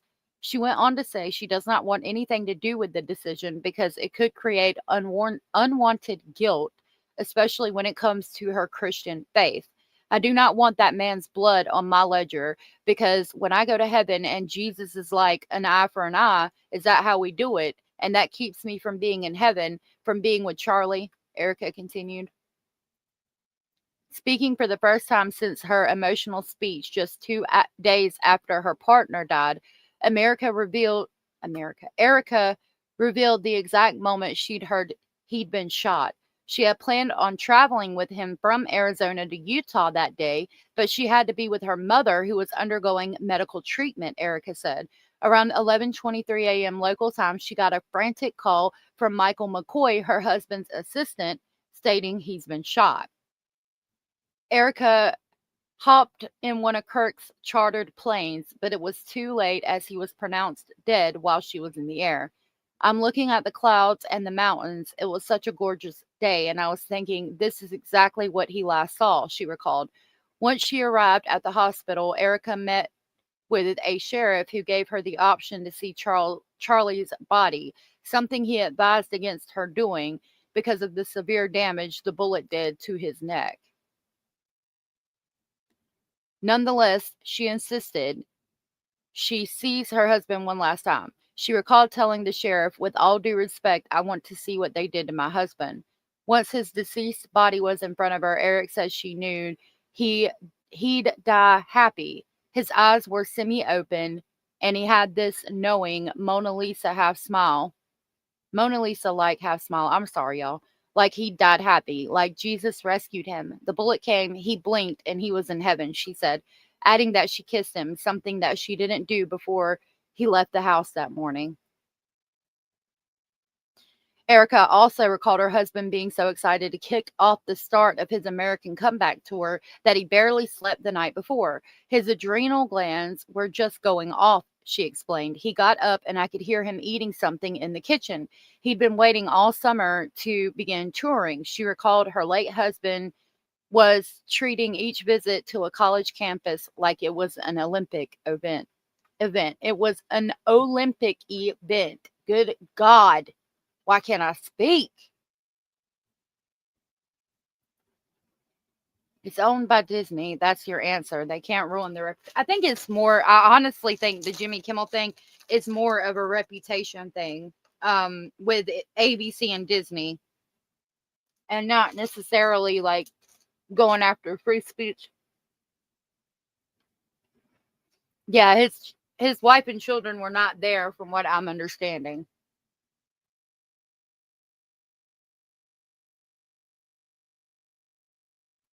Okay. So her kids weren't there, blessing in disguise. So yeah, I think so. I think it's good that her and her children were not there. Oh, here, baby. Here you go. They're a brand. They have every right to fire someone who sullies their reputation. They could fire him for not tucking in his shirt if they wanted, or misgendering an Ewok. Yeah. No, I'm thinking that she wasn't there. Quote, he trained for them. He had whiteboard sessions for hours, mock debates. He was just so excited, Erika stated. On Thursday afternoon, Turning Point USA, which was founded by Kirk, said they have unanimously elected Erika as the new CEO and chair of the board. In prior discussions, Charlie expressed to multiple executives that this was what he wanted in the event of his death. The group added it in an X post. Charlie prepared us all for a moment like this one. He worked tirelessly to ensure Turning Point USA was built to survive even the greatest tests. As Charlie always said, we have a country to save. We will not surrender or kneel before evil. We will carry on. The attempt to destroy Charlie's work will become our chance to make it more powerful and enduring than ever before. She previously took to social media in a heartbreaking video 2 days after Kirk's death. Erika stood next to the empty chair once used by her late husband in the studio while she addressed an online audience. During the emotional speech, in which she had to pause several times to catch her breath and wipe away tears, she called Kirk's followers to become members of a church before making a vow to her late husband. Quote, Charlie, I promise I will never let your legacy die, baby. She said, I promise I'll make Turning Point USA the biggest thing that this nation has ever seen. Erika thanked President Donald Trump and his family for their support following the shooting during her roughly 16-minute remark. Mr. President, my husband loved you, and he knew you loved him too. He did. Your friendship was amazing. You supported him so well, as did he for you, she said. She also thanked Vice President J.D. Vance and his wife, Usha, for bringing him home. The Vice President and Second Lady were seen comforting Erika as his casket made its way back to their home state of Arizona following the shooting. Kirk's memorial service is set for today at State Farm Stadium in Glendale, Arizona. I'll pull that up for a minute. I know there's clips.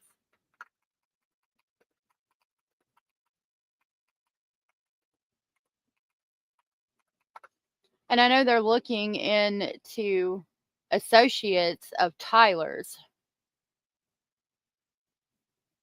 Lord have mercy.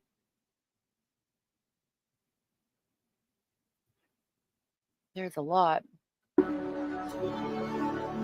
This is 7 hours thing, so I'm going to kind of skip ahead.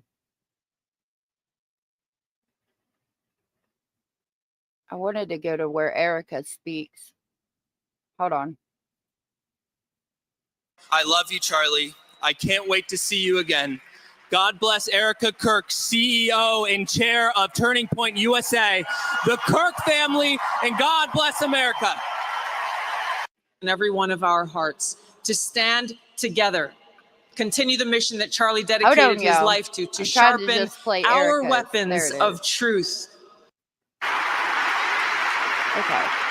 This is from the Associated Just a few Press. miles from here. Press. 2 years ago at America Fest 2023, Charlie delivered a speech on stage for our TPUSA Faith event. Charlie loves speaking off the cuff. He's very good at that, without a script. So I personally didn't know what he was going to say. And what he chose to speak about that day was his submission to the will of God. I like what Chow said. If the world hates you, keep in mind that it hated me first. Jesus. Angela said, I knew his kids weren't there during her first speech when she said her daughter asked, where's daddy?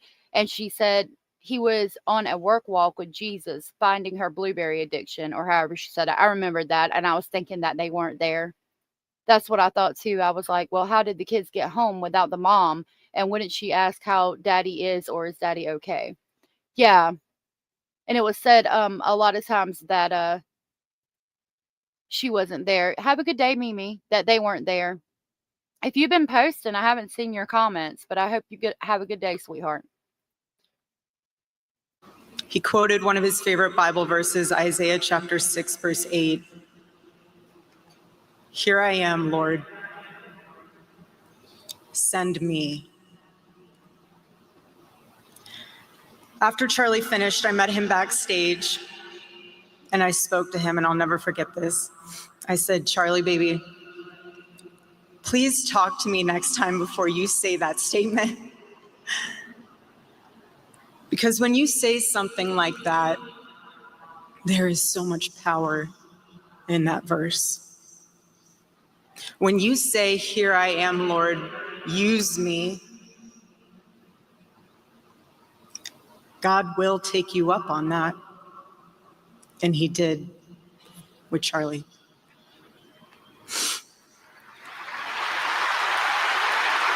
I don't want to play this all the way through. I had to step to the restroom, so I was trying to kind of put something on. I'm going to skip ahead a little bit because 11 days ago, God accepted that total surrender from my husband and then called him to his side. More than anything, Charlie wanted to do not his will, but God's will. And over these past 11 days, through all the pain, never before have I found as much comfort as I now do in the words of our Lord's Prayer, thy will be done. I'm going to skip it ahead to right before she ends the speech. Because, she speaks for a good long while, as she should. I mean, I know she's mourning her husband. But I kind of need to, I'm going to try to go through it kind of quickly. If you want to watch it, definitely check out the Associated Press, and I dropped the link in chat. Marie, chapters will grow. Thousands of new ones will be created. Oh, hold on. TPUSA Faith will add thousands of new pastors and congregations.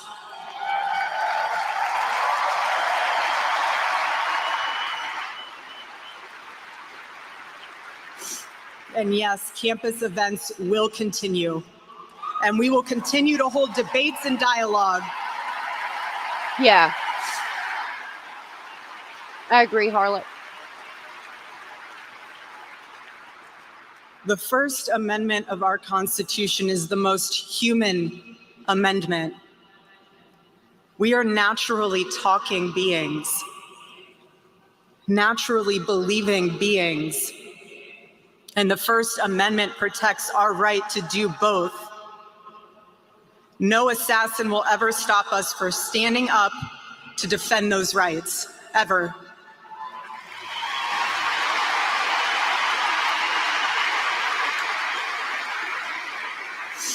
Because when you stop the conversation, when you stop the dialogue, this is what happens. When we lose the ability and the willingness to communicate, we get violence. And I'm going to end it there because I do agree with that statement. When we lose the ability to debate or talk or go back and forth, we do get violence. And that's not something I think anybody wants. Okay, now we're going to talk about the suspect, Tyler Robinson. I have a couple of things. We'll start with this one. Hold on. It's not wanting to pull up. So this is titled The Motive Behind Charlie Kirk's Killing, What We Know and What We Don't Know. This is from the BBC. America is changing, and the global order with it. As our world transforms, it's going to talk about some of what's in the document. So we might watch this video and then go to the charging document because the article starts off going over part of what's in the document. So we might do that after we watch this video. Hold on. You know, I got to figure out a browser. They told me Brave browser, but I still haven't put it in yet. I'm worried about memory on the Tyler computer. Robinson appeared for the first time in court since his arrest on suspicion of murdering the right-wing activist I don't know how to make Charlie it Kirk. there. Here's what happened. He appeared virtually from jail, where he is on special watch. Could you state your name? Tyler James Robinson. Court officers said the green smock he was wearing protects against self-harm and are apparently standard issue for high-profile prisoners. We also learned he doesn't yet have a lawyer. The judge reviewed the 22-year-old's financial declaration and found he qualifies for legal aid. So the judge will appoint a court attorney to represent him. The judge also approved a protective order that prevents Robinson from contacting Erika Kirk, Charlie Kirk's wife, in any way, something prosecutors sought. Tyler Robinson will be in court next on September 29th, where prosecutors will have to show that they have enough evidence to proceed to trial. And I'll work on covering that. That's actually on my birthday. So I have to remember on my birthday to watch that court hearing. Harlot said, I'm starting to wonder if this kid even did it. I figure they probably got the right guy, even though the texts sound enhanced. But their Man of Steel claim is a straight up lie. So now I don't know. There's been videos that I didn't want to really talk about, but it shows some questionable things going on. And I've seen those on X. Angela said, I do believe she wasn't crying. You can't cover up eye redness or puffiness with makeup. Hey, Mustang, good to see you. Has anyone ever seen best of video Charlie Kirk's opponents? One where they're winning arguments. Me neither. Eye drops are made for redness. Yeah. Parker or Dean, they did. Okay. Let me pull up the charging documents. I think we went over one, but I've got two here. Hold on. Okay, this is the charging document.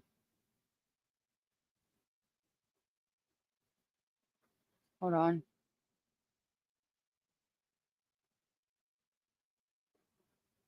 I don't know if we went over this one or not. Yeah, this is the one I don't think we went over. No, that's the new one. Let me see if this is the one we went over. Yeah, okay. This is the one we went over. And it's got my watermark on it if you want it without the watermark, but it might have the as the gavel drops. Anyway, they're on my Patreon. And we went over this. It was on September 12th at 4. The defendant was arrested for the offenses of aggravated homicide, felony discharge of a firearm, and obstruction of justice. And it goes over the information that they had, surveillance. He appeared to pull he pulled what appeared to be a cell phone out of his back right pants pocket using his right hand. Surveillance captured suspect making his way towards the Lucy Center at approximately 12:02. Suspect was recorded walking on the north side of the Lucy Center building, walking with the same gait as observed as earlier.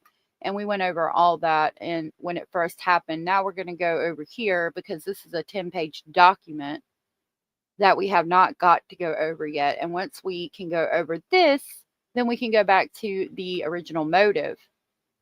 Did you see what Turning Point USA spokesman claimed? He said that the surgeon told him that Charlie Kirk's neck stopped the bullet, no exit wound, with a 30-06 less than 200 yards impossible. I have heard that they don't have an exit wound for him. Hey, Overrun with Cats. Someone said they seen Charlie go into a back of a house somewhere. Really? That's interesting. They won debates. Please find one and cut and paste the title here. I'll check it out. I'm sure if we look it up, there's people on both sides. All right. Here we go. Plaintiff is Tyler James Robinson. We got the case number and all that. It reads, the state of Utah, by and through Utah County Attorney's Office, charges the defendant with the commission of the following offenses. Count 1, aggravated homicide, a capital felony in violation of the Utah Code, in that on September 10th of 2025 in Utah County, the defendant, Tyler James Robinson, intentionally or knowingly caused the death of Charlie Kirk under the following circumstance. The defendant knowingly created a great risk of death to another individual other than Charlie Kirk and the defendant. Conviction of this offense may carry the death penalty or, pursuant to Utah Code, a mandatory term of life imprisonment for life without parole or an indeterminate term of not less than 25 years, and that may be for life. Victim targeting enhancement. In violation of Utah Code, Tyler James Robinson intentionally selected Charlie Kirk because of Tyler James Robinson's belief or perception regarding Charlie Kirk's political expression. Notice, if the tier of fact finds beyond reasonable doubt that the victim targeting enhancement applies, the sentencing judge or the Board of Pardons and Parole shall consider the defendant's selection of the victim as an aggravating factor. Violent offense committed in the presence of a child, aggravating factor. The sentencing judge or the Board of Pardons and Parole shall consider as an aggravating factor in their deliberations that the defendant committed a violent criminal offense in the presence of a child. Count 2, felony discharge of a firearm causing serious bodily injury. A first-degree felony in violation of Utah Code, and in that on September 10th of 2025 in Utah County, the defendant, Tyler James Robinson, discharged a firearm in the direction of Charlie Kirk, knowing or having reason to believe that Charlie Kirk may be endangered by the discharge of the firearm, and the act caused serious bodily injury to Charlie Kirk. A victim targeting enhancement.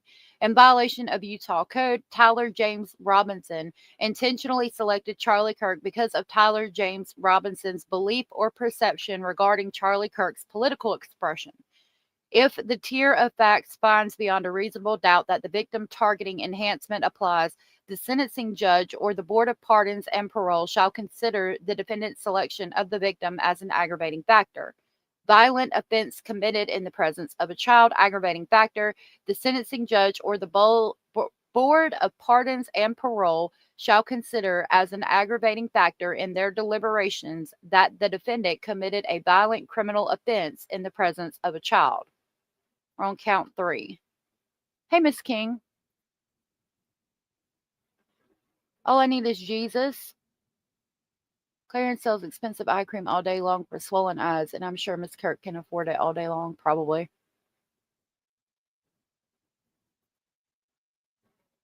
Dean and Parker. Charlie wouldn't debate them? Really? I didn't know that. I have to look that up. Count 3, obstruction of justice, a second-degree felony, in violation of Utah Code, in that on September 10th of 2025 in Utah County, the defendant Tyler James Robinson, with intent to hinder, delay, or prevent the investigation, apprehension, and prosecution, conviction, or punishment of any person regarding conduct that constitutes a criminal offense, concealed or removed the firearm used to shoot Charlie Kirk, and the conduct that constitutes an offense would be a capital felony or first-degree felony. Count 4, obstruction of justice, a second-degree felony, in violation of Utah Code, in that on or about September 11th of 2025 in Utah County, the defendant Tyler James Robinson, with intent to hinder, delay, or prevent the investigation, apprehension, prosecution, conviction, or punishment of any person regarding conduct that constitutes a criminal offense, destroyed, concealed, or removed the clothing he wore during the shooting, and the conduct that constitutes an offense would be a capital felony or first-degree felony. Count 5, tampering with a witness, a third-degree felony, in violation of Utah Code, in that on or about September 10th of 2025 in Utah County, the defendant Tyler Robinson believed that an official proceeding or investigation was pending or about to be instituted, or intended to prevent an official proceeding or investigation, and attempted to induce or otherwise cause his roommate to withhold testimony, information, a document, or an item, to wit, directing his roommate to delete incriminating text messages. Count 6, tampering with a witness, a third-degree felony, in violation of Utah Code, in that on or about September 11th of 2025 in Utah County, the defendant Tyler James Robinson believed that an official proceeding or investigation was pending or about to be instituted, or intended to prevent an official proceeding or investigation, and attempted to induce or otherwise cause his roommate to withhold testimony or information, to wit, directing his roommate to stay silent if police questioned the roommate. Count 7, violent offense committed in the presence of a child, a Class A misdemeanor, in violation of Utah Code, in that on or about September 10th of 2025 in Utah County, the defendant Tyler James Robinson committed criminal homicide in the physical presence of a child younger than 14 years old, with knowledge that child was present and may have seen or heard the commission of a criminal homicide. Victim targeting enhancement, in violation of Utah Code, Tyler James Robinson intentionally selected Charlie Kirk because Tyler James Robinson's belief or perception regarding Charlie Kirk's political expression. Probable cause statement. Brian Davis of the Utah State Bureau of Investigation, having probable cause to believe that the defendant committed the above listed offenses, submitted the following evidence in support of filing of this information. On September 10th at approximately 12:23 p.m., Charlie Kirk was shot and killed while speaking to a large crowd on the campus of Utah Valley University in Orem, Utah. Counts 1 and 2. Police found the suspected homicide weapon, a bolt-action .30-06 rifle, nearby. Over the next approximate 33 hours, police conducted a manhunt for the shooter until the evening of September 11th of 2025, when Tyler James Robinson surrendered to police at the Washington County Sheriff's Office. DNA consistent with Robinson was found on the rifle's trigger. After shooting Mr. Kirk, Robinson hid the gun, which was count 3, discarded the clothing he wore when he had fired the rifle, which was count 4, and told his lover roommate to delete incriminating messages, count 5, and not talk to police, count 6. Children were present at the time of the shooting, count 7. Really? I'm going to look that up. In his defense, it's an actual debate show. I got about a minute into Charlie Kirk versus Parker. Really? D-bag ever. I'm not a fan of people who love to argue for argument's sake. Not a fan at all. Interesting. I'm going to look it up. Maybe we can find a clip of it at some point. Okay, the shooting. Turning Point USA, a nonprofit organization founded in 2012 by Charlie Kirk, organized a public outdoor event to be held at noon on September 10th of 2025 at University of Utah Valley University. The event was the first in a series of similar events to be held at college campuses nationwide. Mr. Kirk is a well-known conservative activist, famous for these types of events where he discusses various political issues and debates with audience members. His events and comments have garnered a significant number of supporters and drawn the ire of many who disagree with his political views. You gotta stop eating this paper, baby. Here. There you go. The event at Utah Valley University was announced far in advance and garnered significant publicity and interest. Consequently, several hundred people attended. Mr. Kirk was interacting with the crowd before the event officially got underway. Then, approximately at noon, Mr. Kirk seated himself under a portable canopy behind a table and a microphone. He began speaking to the crowd and finding questions from attendees, a format Mr. Kirk commonly used at his events. Mr. Kirk allowed his questioners to approach a microphone positioned directly in front of him. Mr. Kirk's team members were very close to him on his right and left, as well as some behind his canopy and others at various close locations near him. The large crowd surrounded Mr. Kirk on three sides. Temporary metal fencing separated attendees from Mr. Kirk by only a matter of feet. Directly above and behind Mr. Kirk was the Utah Valley University Hall of Flags, an indoor walkway spanning several hundred feet with floor-to-ceiling glass windows which overlooked the plaza where Mr. Kirk was seated. People were in the walkway at the time of the shooting. Approximately 15 minutes into the event, Mr. Kirk was answering a question about mass shootings by transgender individuals when a gunshot rang out. The bullet struck Mr. Kirk in the neck.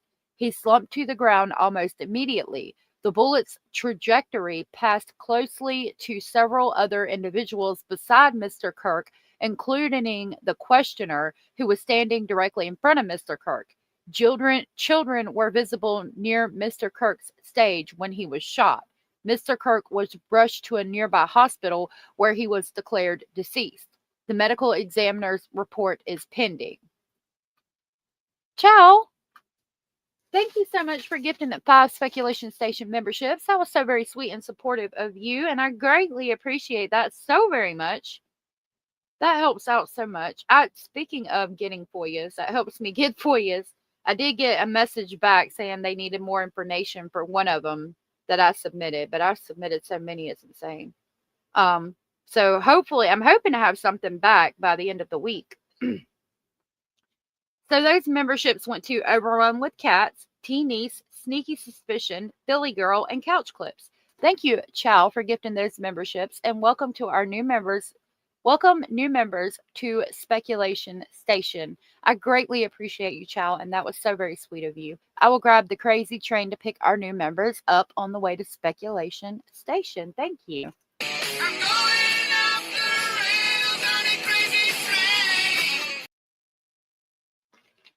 Thank you so much, Chow.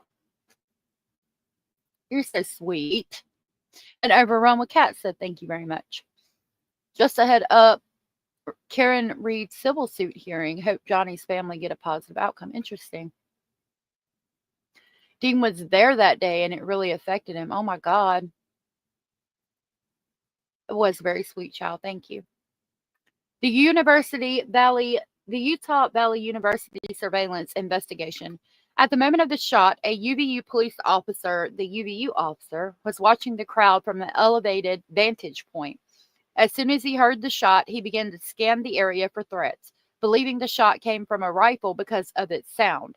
He looked for potential sniper positions. He noted a roof approximately 160 yards away from Mr. Kirk as a potential shooting position and rushed there to look for evidence. The suspected shooting position is adjacent to an open, publicly accessible walkway. To access the suspected location, a person must climb over a railing and then drop to the roof only slightly below. The UVU officer climbed over the railing and down onto the roof. He then walked to the suspected shooting position and confirmed a clear shooting corridor between the position and Mr. Kirk's seat. He also noted markings on the gravel rooftop consistent with a sniper having lain on the roof. Impressions in the gravel potentially left by the elbows, knees, feet of a person in a prone shooting position. Let me pull that up for you. It's the same way Maddie was found, the prone position. Just like a sniper, basically.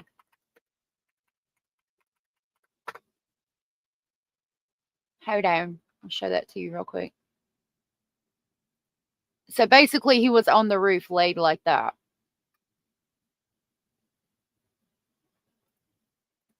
Okay. Police reviewed surveillance from the camera covering the roof and discovered that it recorded an individual dressed in dark clothing cross the railing from the public walkway and drop onto the roof at approximately 12:15 p.m.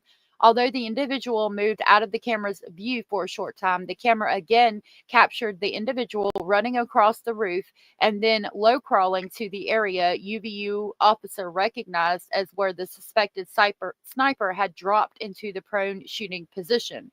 After a short time, which matches the known time of the shot, the individual arose and ran across the rooftop to the northeast. This discovery led to an intensive review of UVU surveillance recordings in attempt to track and identify the suspect. Surveillance revealed the following. At approximately 11:51 a.m., the suspect entered the campus from the north. He is seen wearing a black shirt with an American flag in its center, a dark baseball cap, and large sunglasses. Throughout the surveillance, the suspect keeps his head down and rarely raises his head enough to get a clear image of his face. As he proceeds across the campus, he is seen walking with an unusual gait. The suspect walks with very little bending of his right leg, consistent with a rifle being hidden in his pants. This unusual gait continues until the suspect is seen crossing the railing off of the open walkway and onto the roof, where he leaves the camera's view. A camera later captures the suspect as he runs across the roof to the suspected shooting position. Immediately after the shot was fired, a camera captures the suspect running across the roof carrying an item whose shape is consistent with a rifle. The suspect is then seen climbing down from the roof. He appears to drop the item he was carrying as he hits the ground in a controlled fall. He then picks up the item and runs towards the northeast end of the campus. Hey, Tammy, good to see you. And Brenda, good to see you. I don't know why y'all aren't getting notifications, but thank you for being here.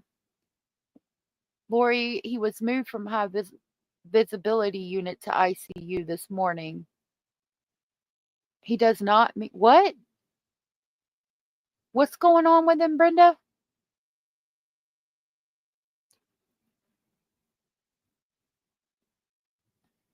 Cindy said try to unsubscribe and then resubscribe, then hit the bell. That worked for her. Hey, Crystal. They're saying he ran from the wall to the edge of the roof, hit the deck, took the shot, then got up and ran away, all in under 2 minutes. I don't know how he could control his breathing that quickly. Well, if he dropped down at 12:15 and Charlie Kirk was shot at 12:23 right here and dropped onto the rooftop at approximately 12:15. So wait a minute. That it recorded an individual running across, drop onto the roof, 12:15, moved out of camera's view. For a short time, the camera again captured the individual running across the roof and then low crawling to the area where the suspected sniper had dropped onto a prone shooting position. After a short time, which matches the known time of the shot, the individual ran to the northeast. So at 12:15, he got on the roof. He went over, laid down to the prone position, and shot Kirk at approximately 12:23 p.m., got back up and took off running.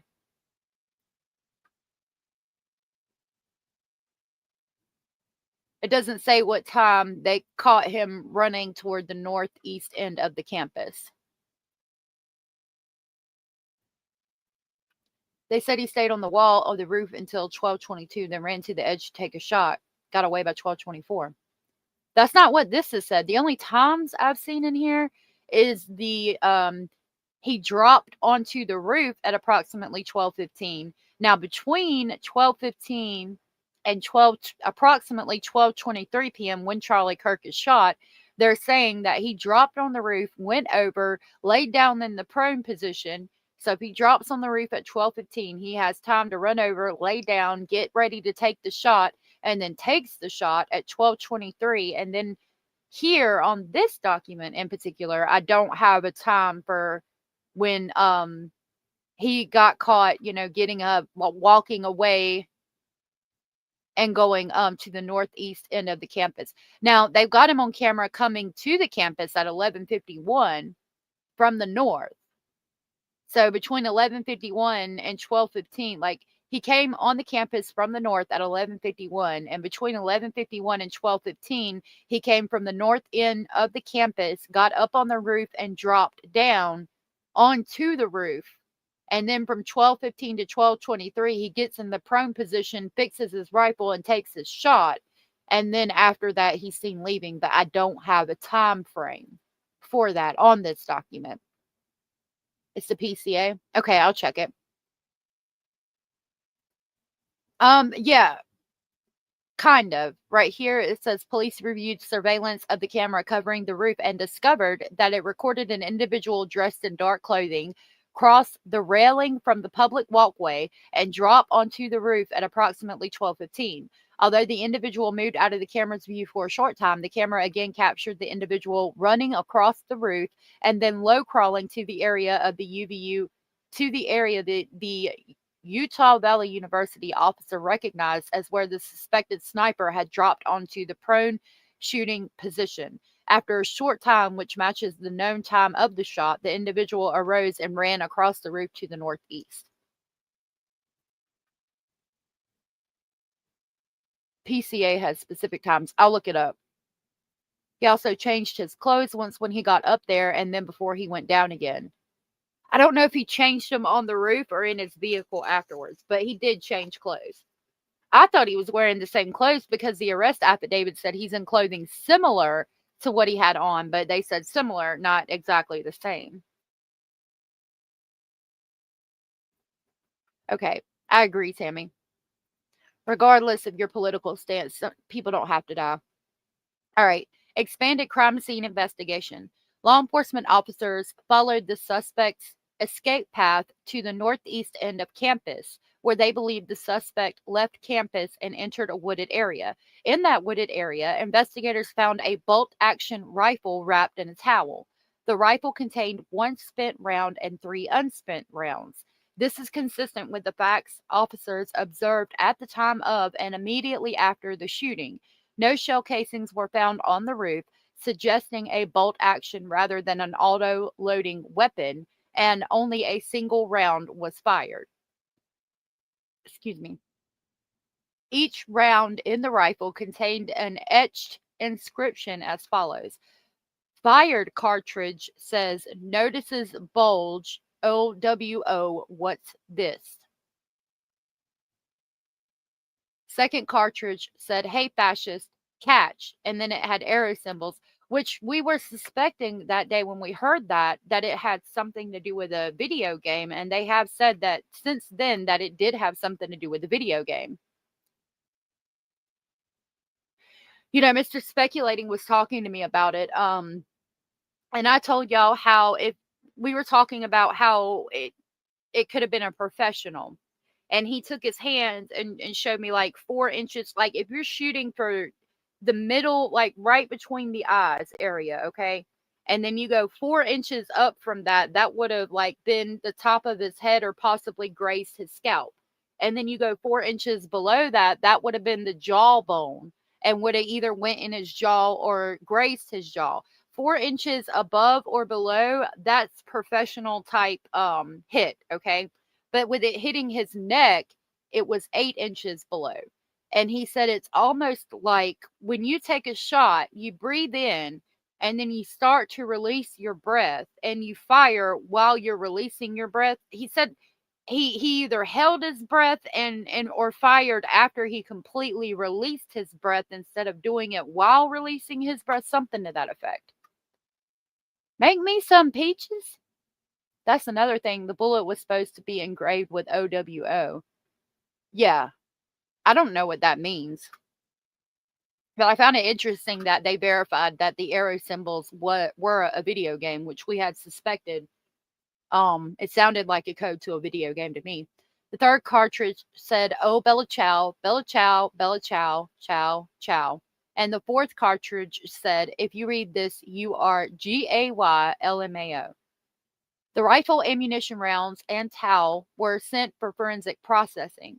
DNA consistent with Robinson's was found on the trigger, other parts of the rifle, the fired cartridge casing, 2 of the 3 unidentified cartridges, and the towel. Now, I'm kind of upset about this DNA getting back this quick because we still haven't got the DNA back from the pink blanket in the Jack and Lily Sullivan case. Like, why can't we get DNA back for this so quickly, but not for our true crime cases that we've been following? What's up with that? That was pretty quick to get some DNA records back, if you ask my opinion. Law enforcement was unable to immediately locate the shooter, so they published photos of the shooter from the UVU surveillance cameras and asked for the public's help to identify him. Meanwhile, law enforcement continued to try to identify the shooter through other means. The Washington County investigation. Hold on. Oh, you hit send too early? That's the other thing. The bullet said OWO, but then when he talks about it in text, he says UWU. I don't know how he forget which one he spent time engraving on there. Ooh. Boom, boom, boom, bam. That's a good point. That's a good point. You know, they talk about associates of his being looked into, and I've got an article on that as well. Okay, the Washington County investigation. On the evening of September 11th, 2025, as law enforcement continued their investigation, Tyler James Robinson went to the Washington County Sheriff's Office with his parents and a family friend to turn himself in. Robinson's mother stated the following to police. On September 11th of 2025, the day after the shooting, Robinson's mother saw the photograph of the shooter in the news and thought the shooter looked like her son. Robinson's mother called her son and asked him where he was. He said he was at home sick and that he had also been at home sick on September 10th. Robinson's mother expressed concern to her husband that the suspected shooter looked like Robinson. Robinson's father agreed. Let me get a sip of my coffee.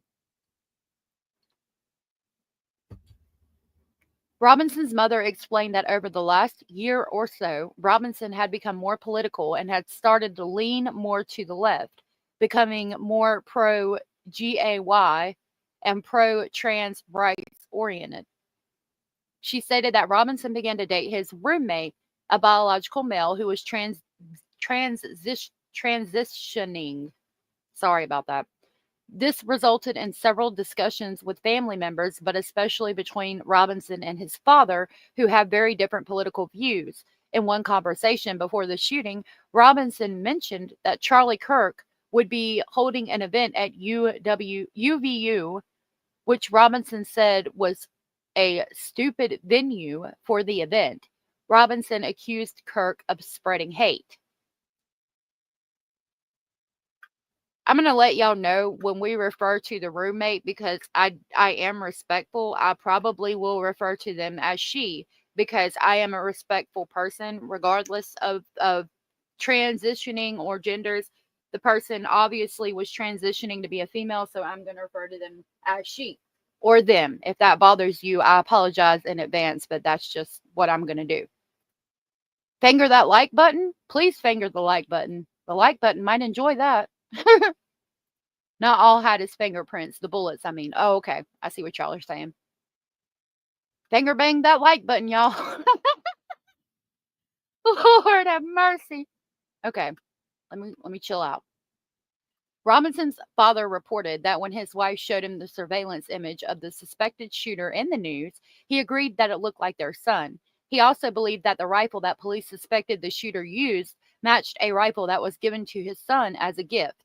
As a result, Robinson's father contacted his son and asked him to send a photo of the rifle.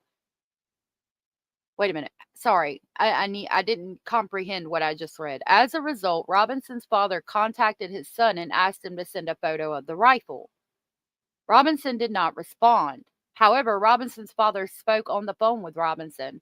Robinson implied that he planned to take his own life. Robinson's parents were able to convince him to meet at their home. That was smart. That sounds like something I would have done. Kelly. You had to read it twice, did you? I'm just calling them Lance from now on. I feel like they're lying about them, but I'm not sure. So I'm going with Lance. That's the last name the social media used. Yep, Lance Twig. Yep. And that's fine. As they discussed the situation, Robinson implied that he was the shooter and stated he couldn't go to jail and just wanted to end it. When asked why he did it, Robinson explained that there is too much evil and the guy, Charlie Kirk, spreads too much hate. They talked about Robinson turning himself in and convinced Robinson to speak with a family friend who is a retired deputy sheriff. At Robinson's father's request, the family friend met with Robinson and his parents and convinced Robinson to turn himself in. The family friend spoke to police and reported telling Robinson that it would be best if he brought all evidence with him to the sheriff's office to avoid police having to search his parents' home. The family friend also asked Robinson if he had any clothes that were related to what he did. Robinson replied that he had disposed of the clothes in different areas. Here we are at the roommate. And I do want to also say that as of right now, from what I know, the roommate has been cooperative. Did y'all behave? We did. I'm the one that misbehaved when I said finger the like button. Okay. The roommate. Police interviewed Robinson's roommate, a biological male who was involved in a romantic relationship with Robinson. The roommate told police that the roommate received messages from Robinson about the shooting and provided those messages to police. On September 10th of 2025, the roommate received a text message from Robinson which said, quote, "Drop what you are doing, look under my keyboard."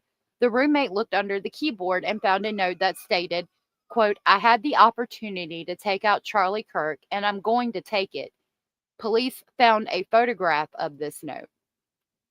That was interesting to me. Did the roommate destroy the note? And if he did, why did he take a photograph of it? How did we get a photograph of the note and not the actual note? Something tells me you did join.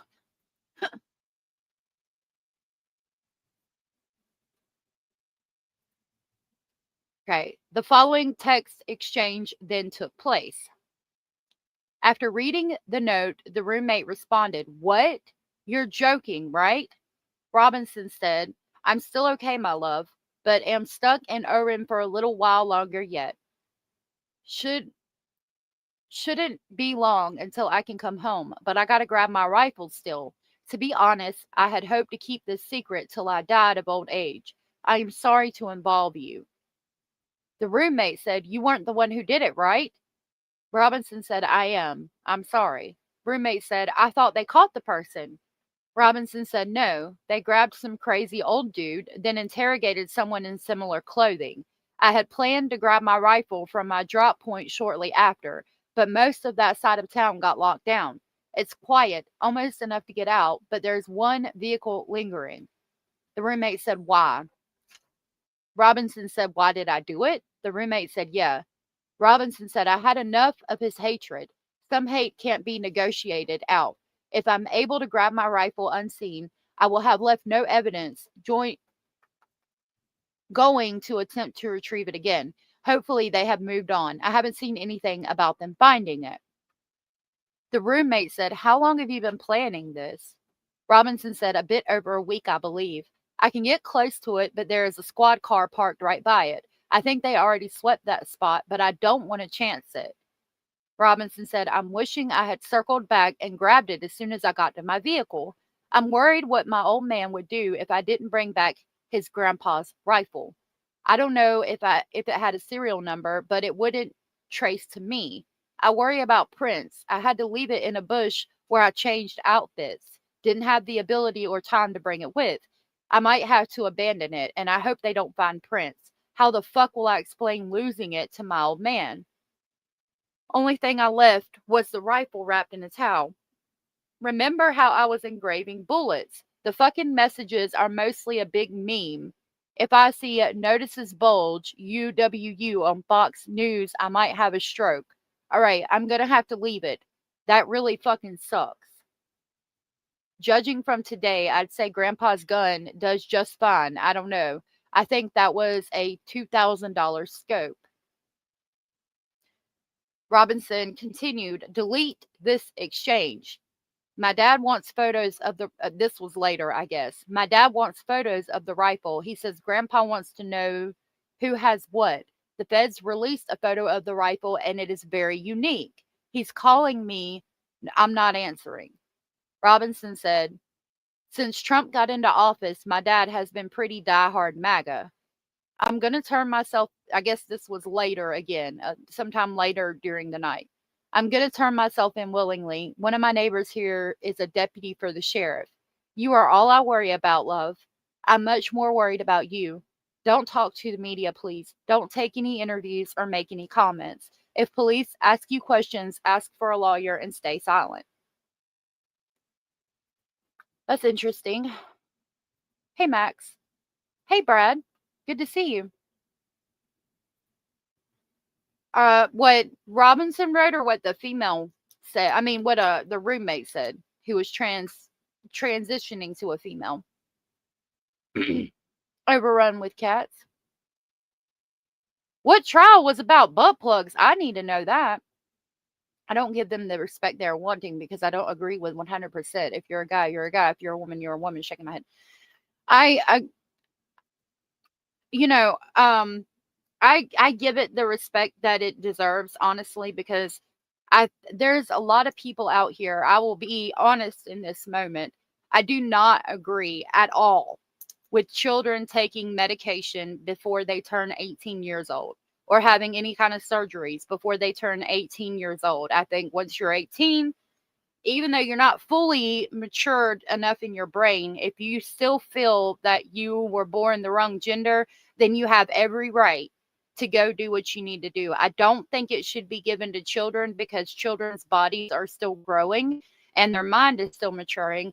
And once you do something like that, like hormone blockers or, have your chest removed or something to that effect, you can't take that back. And later down the road, you might change your mind. At the age of 18, you're an adult. You can make that decision for yourself. And if you do, and you look to me, you come in the women's bathroom and you don't have a full-on beard, you know what I mean? And you look like a woman, I'm going to say, hello and treat you with that respect.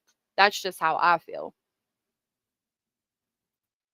Kelly, it was a Florida man trial, gay married couple murder. It was law and crime last week. Really? I think I might have some other things. You subbed to Weather Rain? I didn't know Weather Rain had a channel. Thank you for letting me know, Max, and thank you for doing that. That was very nice of you. Definitely not children. What if they change their mind and want a child? Exactly. That's my issue with that. Hey, Jenny Jen. I'll check that out. I'm a Florida girl, so I'm even more intrigued. I agree with that. I don't think kids should be allowed to have non-essential surgeries under 18 years old. Yes, that's where I'm at with it as well. It was too much info. Are you talking about the trial? I can't say anything about trans. My son is getting married to a trans. Don't jump on me. No, of course not. Your son's getting married. You should be happy. That person makes him happy. I think that's wonderful. You got a wedding to help plan. I think that's amazing. I'm really happy for you, honestly. Okay. The search of Robinson's residence. Police executed a search warrant on Robinson's residence. During that search, police discovered a shell casing with etchings like the etchings found on the shells in the rifle near the Utah Valley University. Police also found several targets with bullet holes in Robinson's home. Count 1, aggravated homicide, pertains to Robinson's shooting and killing of Charlie Kirk in a manner that exposed others, in addition to Mr. Kirk, to a great risk of death. Count 2, felony discharge of a firearm, pertains to Robinson's shooting towards Mr. Kirk, knowing that doing so would endanger those in the bullet's path. The shot caused serious bodily injury to Mr. Kirk, ultimately resulting in his death. Count 3, obstruction of justice, pertains to Robinson's removal and hiding of the rifle he used to shoot Mr. Kirk. Count 4, obstructing justice, pertains to Robinson's removal and hiding of the clothing he wore when he shot Mr. Kirk. Count 5, witness tampering, pertains to Robinson's statement to his roommate, telling his roommate to delete their text exchange that followed the shooting. Count 6, witness tampering, pertains to Robinson's statement to his roommate, telling the roommate, quote, if any police ask you questions, ask for a lawyer and stay silent, unquote. Count 7, violence offense committed in the presence of a child, pertains to Robinson's shooting of Mr. Kirk in the presence of children under the age of 14 who were visible at the event. Based upon the evidence received from Brian Davis of the Utah State Bureau of Investigations, I have reason to believe the defendant committed the offense as charged herein. Authorized as presentment and filing on September 16th of 2025. I want to go back to the text exchange and say something that I have repeated over and over and over. It appears, yeah, I'm really happy. That's an amazing thing. I'm happy, but the female wants to be the male. I love this kid when I first seen him. Oh, well, I mean, if that's what they want to be and they're an adult and they make your child happy, I think that's okay. And I think you should be happy too, as much as you can. I think that's a wonderful thing. And yes, congratulations. I think that's amazing. Kimmel back on tomorrow night, just announced. Are you freaking serious? Let's see.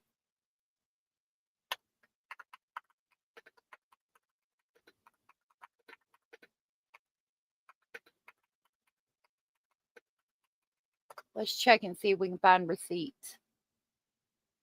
Look at here. Jimmy Kimmel Live will return to ABC on Tuesday after being benched by Disney. Hold on, I don't want to scream in y'all's ears. I got to tell Mr. Speculating. Oh, thank you. You can hear me? So Jimmy Kimmel's going back. They just announced it 22 minutes ago. It reads, Jimmy Kimmel Live will return to ABC on Tuesday after being benched by Disney. Jimmy Kimmel will return to ABC on Tuesday night, the Walt Disney Company said. The move follows conversations between the two sides to figure out how to diffuse the situation that began with Kimmel's comments in the aftermath of the shooting death of conservative activist Charlie Kirk. Quote, last Wednesday, we made the decision to suspend production on the show to avoid further inflaming a tense situation at an emotional moment for our country, unquote, the company said in a statement. Quote, it is a decision we made because we felt some of the comments were ill-timed and thus insensitive, unquote. We have spent the last days having thoughtful conversations with Jimmy, and after those conversations, we reached the decision to return the show on Tuesday, unquote. It says this is a developing situation. Let me access the one that Hannah sent me. Hold on, I'm going to have to email it to myself real quick. While I do that, what I was saying, which I don't know if I finished my comment or not, but back about this document here, what I've said from the beginning is it appears that the roommate is fully cooperating with police. And what the roommate said specifically is, after reading the note, the roommate responded. So what the roommate said, I'm not going to read what Robinson said, but everything the roommate said was, what? You're joking, right? You weren't the one who did it, right? I thought they caught the person. Why? Robinson said, why did I do it? The roommate said, yeah. Roommate said, how long have you been planning this? Robinson responds. And the only other thing the roommate says is, I'm much more worried about you. So it appears to me the roommate genuinely had no idea what he was going to do. And, okay, it said I lost audio. The roommate genuinely had no idea what Robinson was going to do, and the roommate has been fully cooperative with police. So that's why I was kind of hesitant about digging too much into the roommate, because until I have verification that they're involved, I really didn't want to dig too deep into that. But I do have information that they are looking at other associates. So we're going to jump back to Jimmy Kimmel. Provided you a cost estimate. It's been 10 days. What? Hold on. Stupid. Okay.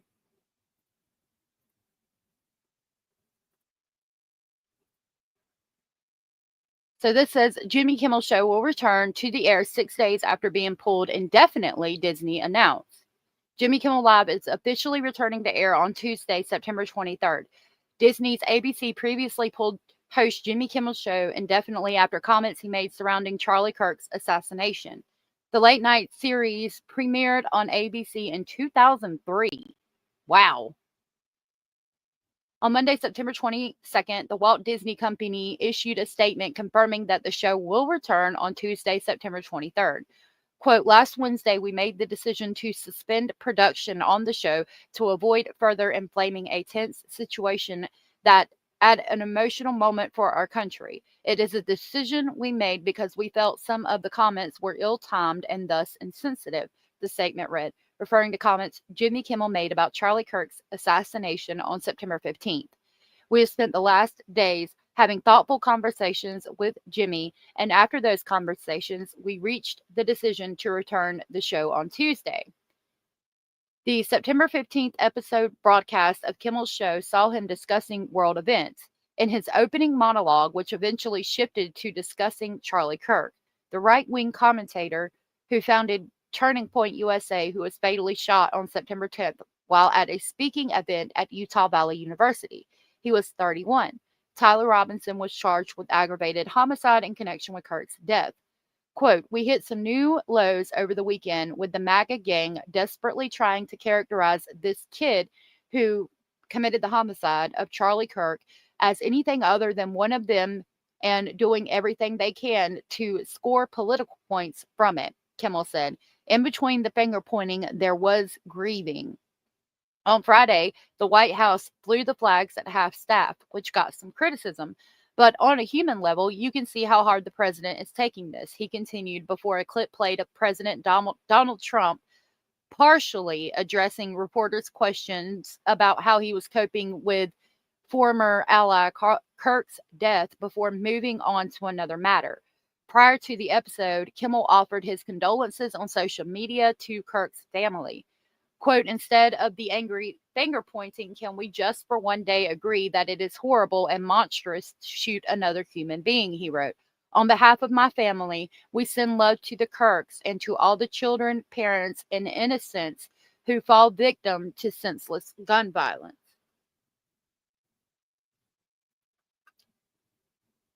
I'm wondering whose DNA is on the other casing. He clearly didn't wipe anything down yet.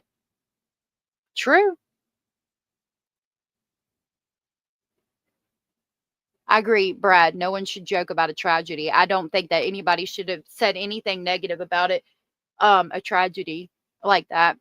Chow said it was probably all a PR stunt. It's like how they lied to people about vaccines being in limited supply, so people who were on the fence would race to get theirs before they ran out. You know, they made propaganda legal. The media has the right to propagandize us. That was done during Obama's administration. If I remember correctly, let me say allegedly, I heard that. I haven't verified it, haven't found the source. I don't have the document that was presented before Congress for that, but I've heard it. The article continues. 2 days later, an ABC spokesperson told People that Kimmel's comments about the death of Mr. Kirk are offensive and insensitive at a critical time in our national political discourse, and we do not believe they reflect the spectrum of opinions, views, or values of the local communities in which we are located. Continuing to give Mr. Kimmel a broadcast platform in the communities we serve is simply not in the public interest at the current time, and we have made the difficult decision to preempt his show in an effort to let cooler heads prevail as we move toward the resumption of respectful, constructive dialogue. The network's action follows Nexstar Media's own decision to halt airings of Kimmel's show. Nexstar Media is the largest local broadcast and digital media company in the U.S. that owns more than 200 television stations in 116 markets. In a statement shared with People, Nexstar Media noted that its owned and partner television stations affiliated with ABC Television Network will preempt Jimmy Kimmel Live for the foreseeable future, beginning with tonight's show. The company recently announced plans to acquire rival broadcast company Tigna for $6.2 billion, putting Nexstar in 80% of America's TV-owning households, per a press release. The acquisition requires final approval from the Trump-controlled Federal Communications Commission. FCC Chair Brendan Carr praised Nexstar on Wednesday on pressuring ABC to remove Kimmel, writing on X that, quote, "It is important for broadcasters to push back on Disney programming that they determine falls short of community values," unquote. Kimmel and Trump have been engaged in a long-standing feud prior to this point, with the political figure even predicting that the former talk show would be the next act after the cancellation of Stephen Colbert's show. At the time Kimmy's show was suspended, Trump noted on Truth Social that it was great news for America. Even though Kimmel has been able to resume production on his show, he had previously teased in February of 2024 interview with Los Angeles Times that the 3-year contract he signed in 2022 would possibly be his last. He had been working on this show since 2003. Quote, "I hate to even say it because everyone's laughing at me now each time I think that, and then it turns out not to be the case," unquote, he joked at the time. Quote, "I still have a little more than 2 years left on my contract, and that seems pretty good," he added. "That seems like enough." Interesting. Political figures need extra protection after this. You think so? After the homicide? Yeah. Oh, look. Obama made amendments to the State Month Act. Did you get it? Did you get it, Hannah UK? Did you get it? I have to email it to myself. Girl, did you bring me some CBS receipts? Oh, you proved me wrong, but I'm still going to share it. Because if you can prove me wrong, I'm definitely going to share it. Let's see. Hold on. Let me go back. So this is talking about what I was just saying, that I heard that Obama made it illegal for the media to propagandize us. We're kind of breaking for a minute. Blame the ADHD, I suppose. Hold on. Trying to get it pulled up. Okay. Lord of mercy. Hold on. I've got to close out some of these tabs. I apologize. Okay. No, not that one. Sorry. This one real quick. Obama did not sign a law allowing propaganda in the U.S. So the claim, former President Barack Obama signed a law in 2012 allowing government propaganda in the U.S. and making it, quote, perfectly legal for the media to purposely lie to the American people. AP's assessment, false. In 2013, Obama signed legislation that changed the U.S. Information and Educational Act of 1948, known as the Smith-Mundt Act. The amendment made it possible for some materials created by the U.S. Agency for Global Media, the nation's foreign broadcasting agency, to be disseminated in the U.S. A post circulating on Facebook with a photo of Obama falsely states he repealed a ban on government propaganda in the U.S. when he signed the National Defense Authorization in 2013. The amendment did not repeal the Smith-Mundt Act, but rather lifted some restrictions on the domestic dissemination of government-funded media. The change essentially erased restrictions for Americans who want to access government-funded media content, allowing media produced by the U.S. Agency for Global Media, such as the Voice of America and Radio Free Europe, Radio Liberty, to be made available to Americans, quote, upon request. That was not possible before the law was changed. Even upon request, if I wanted to get that through a FOIA, for instance, they couldn't do it. The amendment changed that, said Gabe Rotman, director for the Reporters Committee Technology and Press Freedom Project. Under the previous law, the agency's content, including radio broadcasts from Voice of America, were banned for dissemination in the U.S. However, Americans were still able to access much of the content online. Quote, there was essentially a de facto ban on the domestic dissemination of materials operating from the State Department, said Wagner Sager, an attorney who published a paper on the change in law. Under the new law, it is still against the law for government-funded media to create programming and market their content to U.S. audiences. Versions of the claim accusing Obama of legalizing propaganda have circulated on Twitter and Facebook since around the time the law was passed. The meme attempts to link Obama to the spread of misinformation. During consideration of the bill, critics voiced concern that lifting the restrictions could result in information designed to influence foreign audiences being used against American citizens. Proponents countered that the ban made it difficult for Americans to access and evaluate this content. The U.S. government created an agency known as the U.S. Agency for Global Media during World War II to broadcast American-centric programming to foreign audiences. With $805 million annual operating budget, agency oversees 5 media networks that reach millions of viewers and listeners abroad. When it was first passed in 1948, the ban wasn't even about protecting the public from propaganda. Emily Metzger, professor at the media school at Indiana University, told the Associated Press, quote, the ban was about protecting a nascent broadcast industry in the United States in the early post-war years. But these restrictions became framed as something that was about preventing the poison within these agencies from being distributed to the American public. Interesting. Thank you for the correction. I appreciate that. Hannah said, I fact check AS for her while she's live. I'm going to get demoted. No, you're not. No, you're not. I appreciate you saying that so that I could be corrected and put out correct information, because at the end of the day, that's all I want to do is put out correct information. All right, so this is going to talk about the motive behind Charlie Kirk's killing. Remember, we played that video and I said we're going to come right back to this because it goes into the text exchange between him and the roommate, and I wanted to read that document to you first. Okay. The roommate of the suspect in the killing of Charlie Kirk had one question, quote, why? Quote, I had enough of this hatred, Tyler Robinson wrote back. Some hate can't be negotiated out. On Tuesday, authorities released messages between Robinson and the roommate from the hours after the shooting.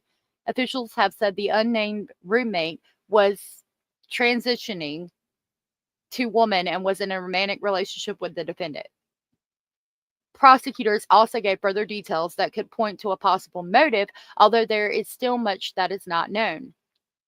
According to an indictment, Robinson's mother told police that over the last year or so, Robinson had become more political and left-wing, more pro-GAY and trans-right oriented, unquote. And in family conversations before the shooting, Robinson allegedly accused Kirk of spreading hate.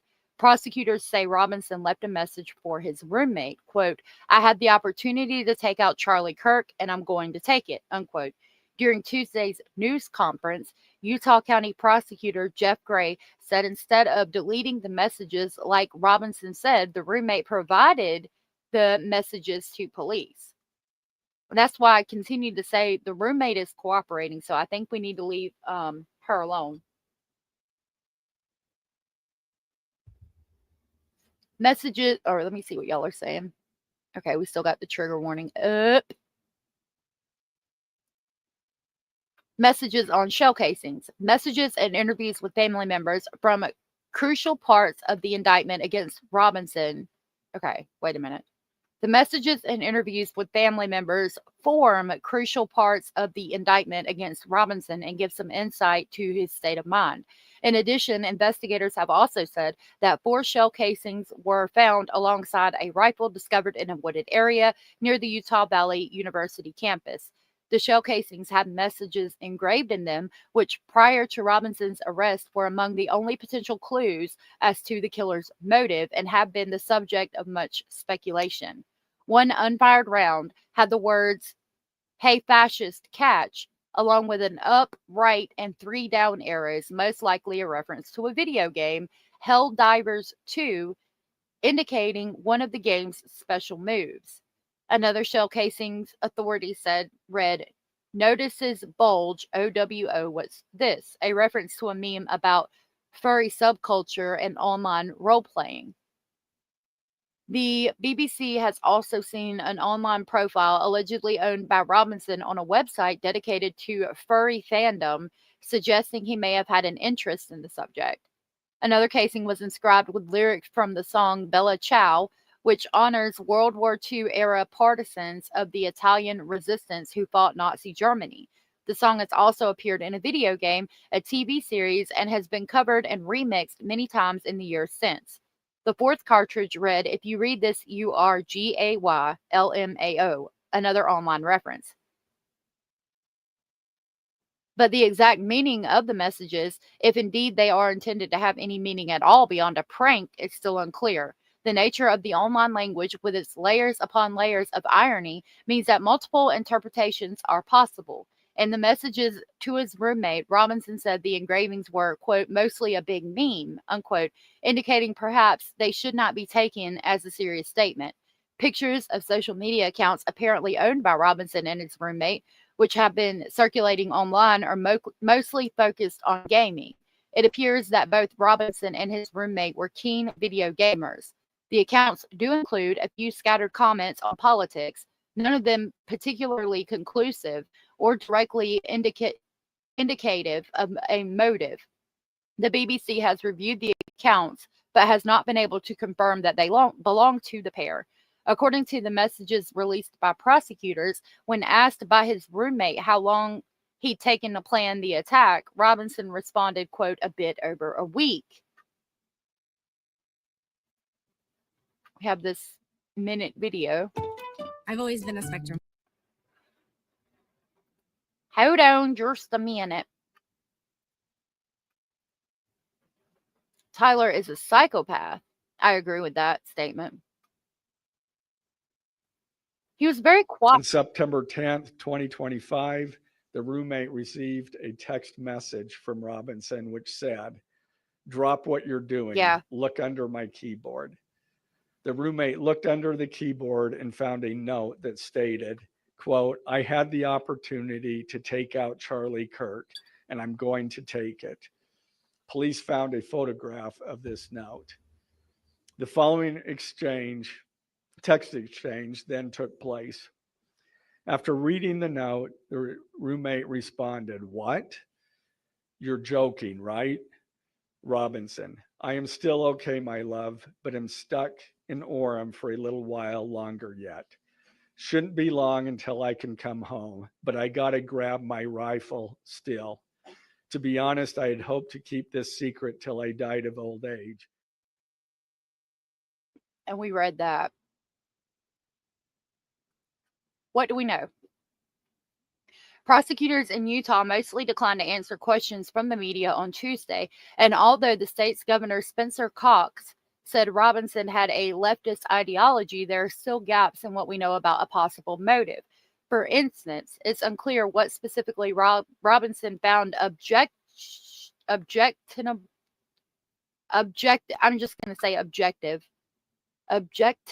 about Kirk. It's also unclear how Robinson might have been radicalized and what role his online activities might have had in that process. Authorities have been tight-lipped about what role, if any, the suspect's politics played in the attack. Harlot said the song Bella Ciao from the other casing is also in Helldivers too. Hey, Crystal, nice to meet you. Lord, I thought that your profile picture was something completely different. I was like, is that stick figures doing something? What's going on? Nice to meet you. I like the flowers in your name. Okay, Harlot said, why would he have left a handwritten note saying he did it if he planned on taking the secret to his grave? Good question. If he wanted to keep a secret, he wouldn't have been talking about it in Discord. Another good point. When Gray, the county prosecutor who asked directly whether transgender activism inspired the shooting, he declined to comment. There also remains the possibility that the suspect may have had no coherent political stance. In several recent U.S. mass shootings and assassination attempts, including the attempted assassination of Donald Trump in Pennsylvania last July, killers have appeared to have a jumbled set of political beliefs or no clearly defined ideology. The FBI recently recognized a new category of threat called nihilistic violent extremism, or NVE, defined by a general hostility to society and a desire for chaos rather than a sharply defined ideology. FBI Director Kash Patel said in a Senate hearing Tuesday that his agency had seen a large uptick in cases involving the nihilistic violent extremism. In the Kirk case, Catherine Schuett, a former FBI agent and prosecutor, said investigators will be busy tracking Robinson's online communications and interactions with friends and family members to glean more information.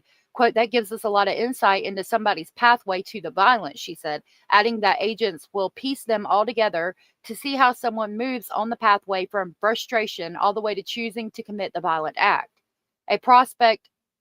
The prospect of capital punishment means that the prosecutors will need to show intent to commit homicide when they press their case in court. However, Schuett says that's a distinct form of motivation which may or may not be directly relevant to the case. Quote, TVs and movies have taught us that the motive is the most important thing, but from a prosecution standpoint, it's not, unquote. Schuett also noted some high-profile assassins have been motivated by the desire to be famous or impress people. Partisans. You love your coffee. I love my coffee too. I cannot live without it. I think the tests are suspect too. A lot of people have had a lot of issues with those texts. Ciao. Making the spaghetti. Spaghetti. My kids called it sketty when they were little. Sketty. I think the note was in case he didn't make it back. Maybe that's a good point. Brad said, Crystal, I love my caffeine pills. Oh, Lord, you got the caffeine pills. Them yellow jackets. You taking yellow jackets, Brad? Harlot said, I also wonder why law enforcement is claiming the roommate showed them the messages on Discord when Discord says that conversation did not happen on their platform. Now they're just calling them text. That's really interesting, too. I haven't heard of, unless you're talking about like yellow jackets or something.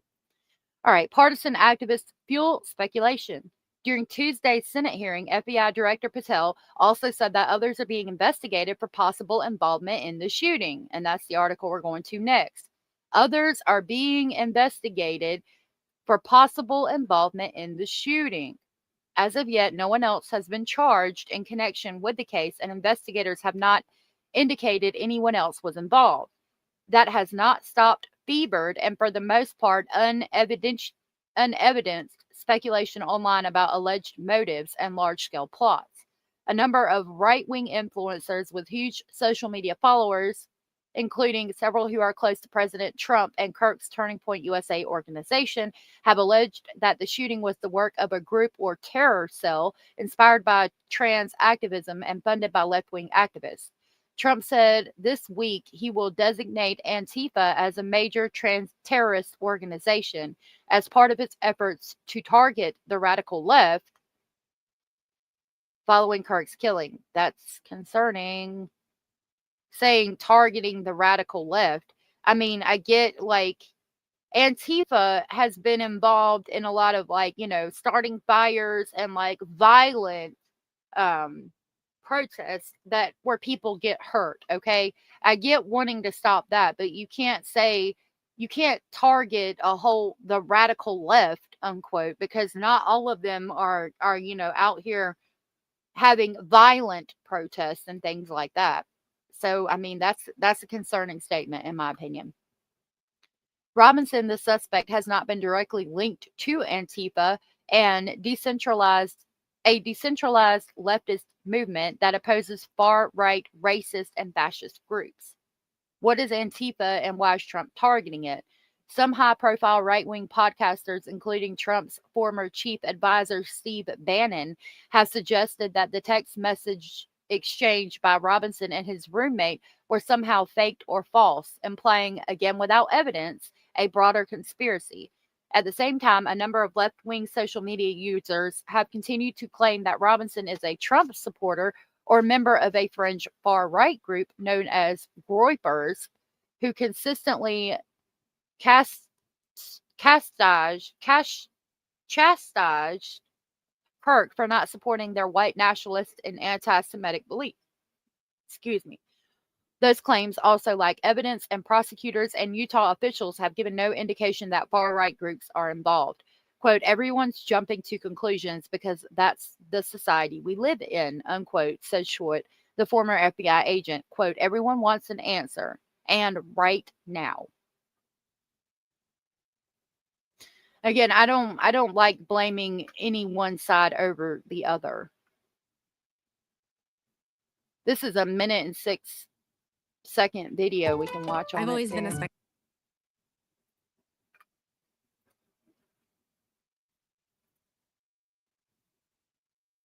Caffeine and Excedrin, a cup of coffee. Oh yeah, I take Excedrin. I do that, and it does have caffeine. Speaking directly to those text messages, you know, two things there is there's some admissions in there that are helpful in, you know, proving the case. I think also helpful for the public is it starts to show a little bit of his mindset, whether he thought he was going to get away, and some of those things that maybe have not been released to the public yet. And so I think it opened a lot of clarity into the case that we couldn't release until these charging documents were filed. He transitioned across, he drove across Utah to get to this location. He was here for a period of time. He lingered after, and that's another thing that was released in those texts. As you can see, he didn't immediately leave right after the shooting. He'd intentionally ditched that gun in a predetermined spot and wanted to go back for it. And so we know he stayed in the area for a while. So part of the investigation is finding out, where did he go? Who did he interact with? Did he discard other evidence that maybe we could find? And so it's not just digital, it's not just physical, it's looking at contacts, it's looking at a lot of different things that may be evidentiary and may be useful to the case. All right. I have two more articles on Tyler Robinson. This one talks about the text messages, so I'll go ahead and read that one, and then we'll read about the possible accomplices. The FBI is investigating possible accomplices.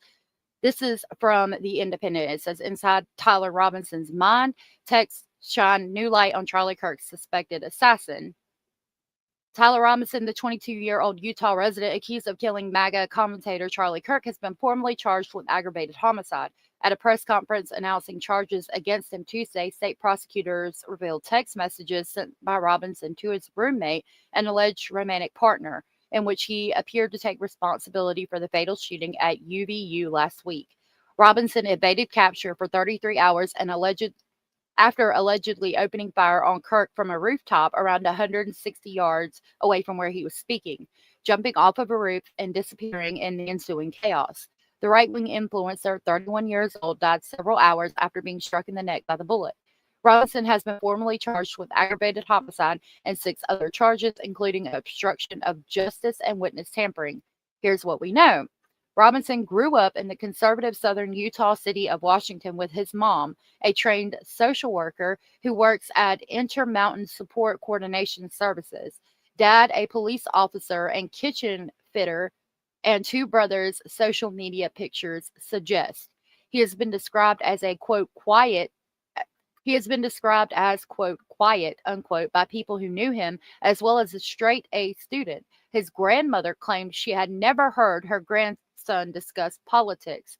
However, family members told investigators that Robinson had become more political in recent years. Utah voting information seen by The Independent shows the 22-year-old's voter status is inactive, meaning he has not voted in the last 2 general elections or responded to notices sent by a county clerk. His party affiliation is listed as unaffiliated, while both his parents are registered Republicans, according to state voter records. Quote, most of my family are Republican. I don't know any single one who's a Democrat. I'm just so confused, unquote. The suspect's grandmother, Debbie Robinson, 69 years old, told the Daily Mail. Pictures on social media show Robinson dressed in a Trump costume for Halloween in 2017. Robinson did not attend Utah Valley University, where the shooting took place. He received a resident presidential scholarship to Utah State University, but only attended the institution for 1 year. He then moved home to complete an electrical apprenticeship program at Dixie Technical College in St. George, Utah, according to the Utah System of Higher Education. He was living in an apartment in the city at the time of the shooting.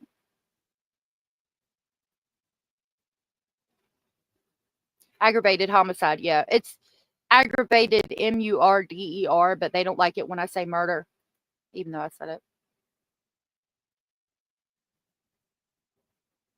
Okay, wait a minute. Y'all said quite a bit. Discord can't view your messages, though they are encrypted for anyone but the user. They are viewable, but it takes time to unencrypt them. Thank you for that, Hannah. This kid wasn't even part of Antifa. I don't think he's even on the left at all. Discord messages aren't encrypted. I'm a true believer of the Antifa thing. He was wearing a shirt that another person who vandalized Kirk Memorial was wearing too, and they were linked to Antifa. Really, Shelby? I didn't know that. I don't know all the technical stuff, but I don't know why Discord would lie and say the messages weren't on there if they were. I think they have to be able to read them to stop planning on their platform. Yeah, it's interesting. I don't know why Discord would say that they weren't on their platform if they really were either. My bad, Harlan. I got confused between Discord and WhatsApp. Yeah, WhatsApp is, you're good, babe. It gets confusing with so many conversation apps and website and stuff. I only know a little about Discord because I use that one. Yeah, I have a Discord, but I've just learned how to use it since I have this channel. Angelina, yeah, aggravated murder. I blame Yellow Jackets for this implanted defibrillator in my chest. Oh my God, Kelly. That's insane. I've only taken him a couple of times. What has he been charged with? Robinson has been charged with 7 counts, the most serious of which are aggravated homicide and felony discharge of a firearm. Aggravating factors have been applied to those charges based on targeting Kirk over political expression and knowing that children were present and would witness the homicide. We've read the charges, so I won't go through them again. Federal officials are also bringing a case against Robinson. They're talking about making it federal. Announcing the charges Tuesday, Utah County Attorney Jeff Gray said that he would be seeking the death penalty in the case. Quote, "This is not a decision I take lightly," he said. A jury in the case would first have to determine Robinson's guilt, and then if he's eligible for execution. He would otherwise face a maximum sentence of life imprisonment if convicted. The state conducted its last execution in 2024, ending a 15-year hiatus for capital punishment in Utah. Utah criminal defense attorney Clayton Sims told Fox 13 that factors including the death of a public official, particular cruelty, and the fact that he put others at risk during the incident may possibly sway a jury in favor of execution. Quote, "If you kill someone in front of 3,000 live witnesses, you kill someone knowing that it's going to have an impact beyond the state of Utah. That could be particularly cruel," Sims said. That's interesting. Robinson's age or possible mental health issues may count as mitigating factors, the outlet reported. Mitigating factors can be used during a trial to show why a person should not be given a death sentence.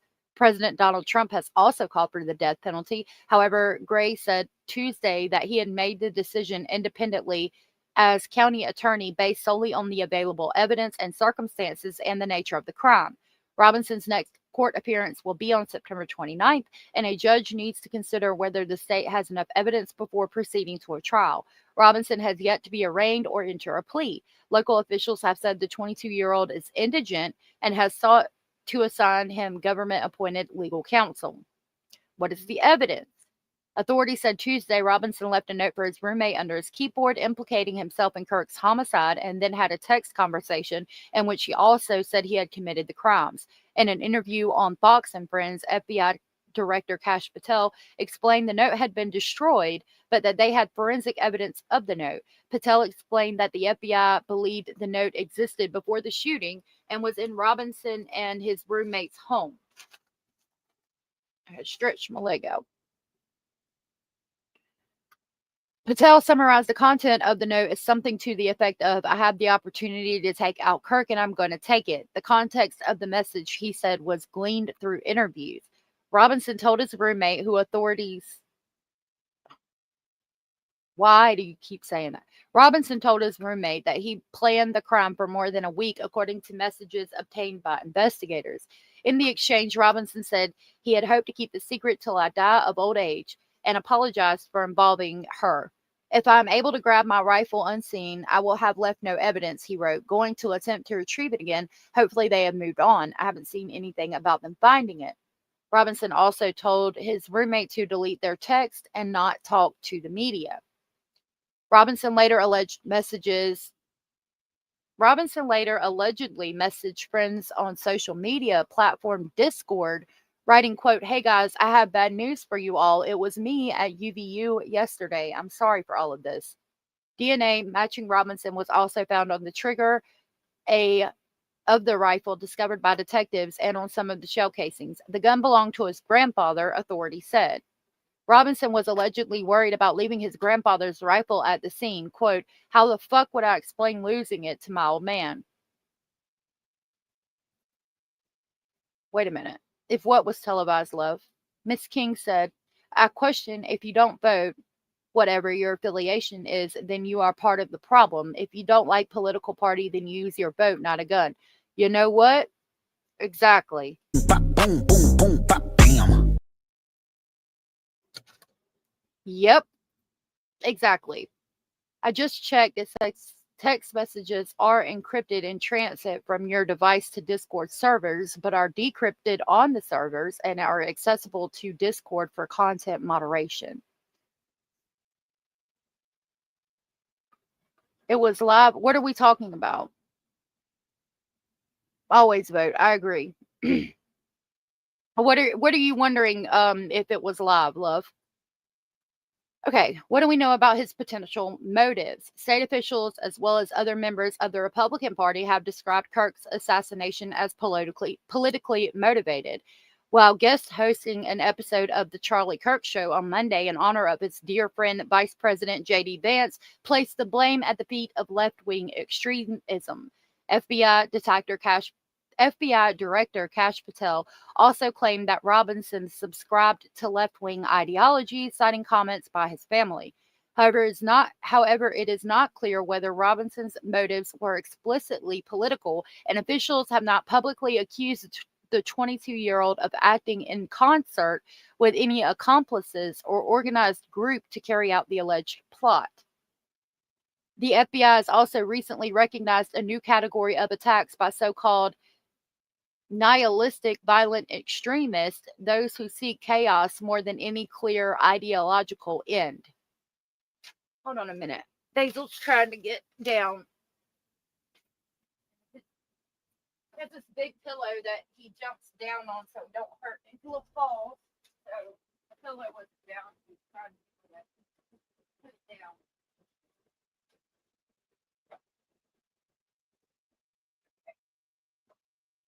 So now he's going to decide to eat some of his bread and his cheese. Okay.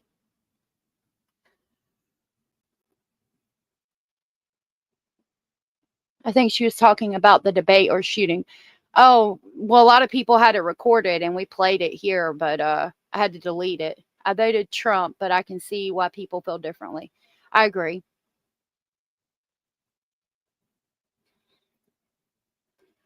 Okay.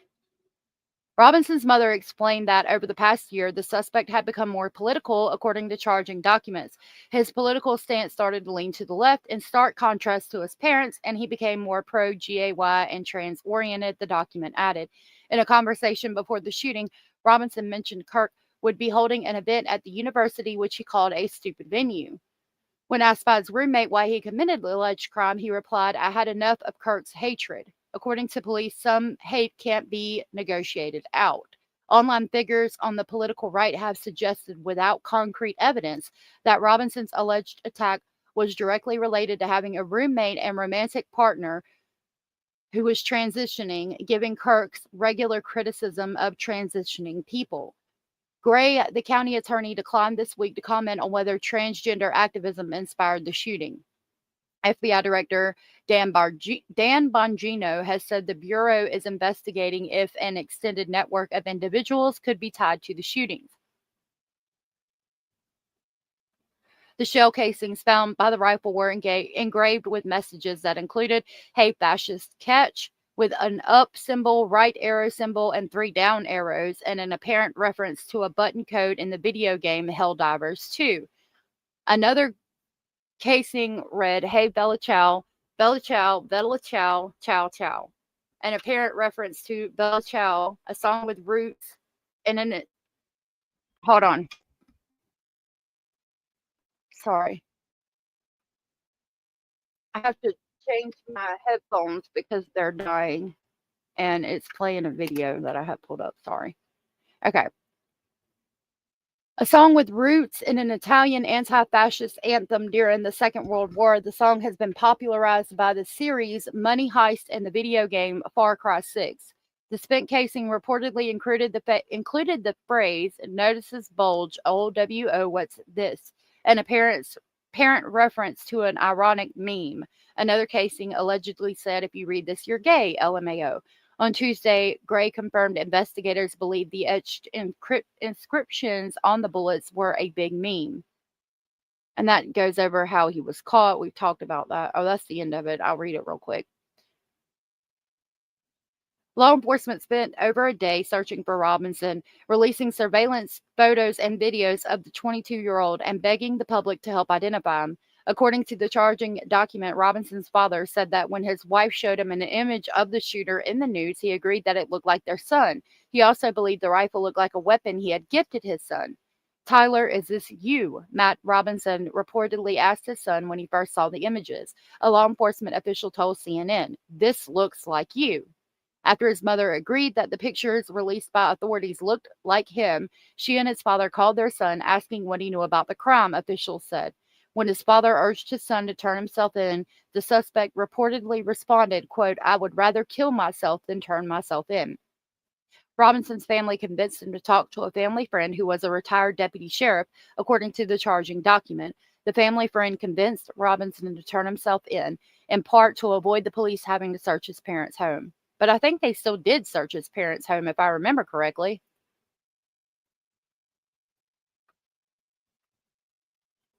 I wonder if they thought we went to the left just because they figured out.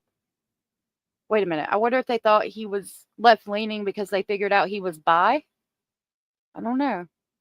I doubt it because we have like Blair White and people like that on the right that are trans or bi. The DOJ said they can't find any links between him and any organizations or anything.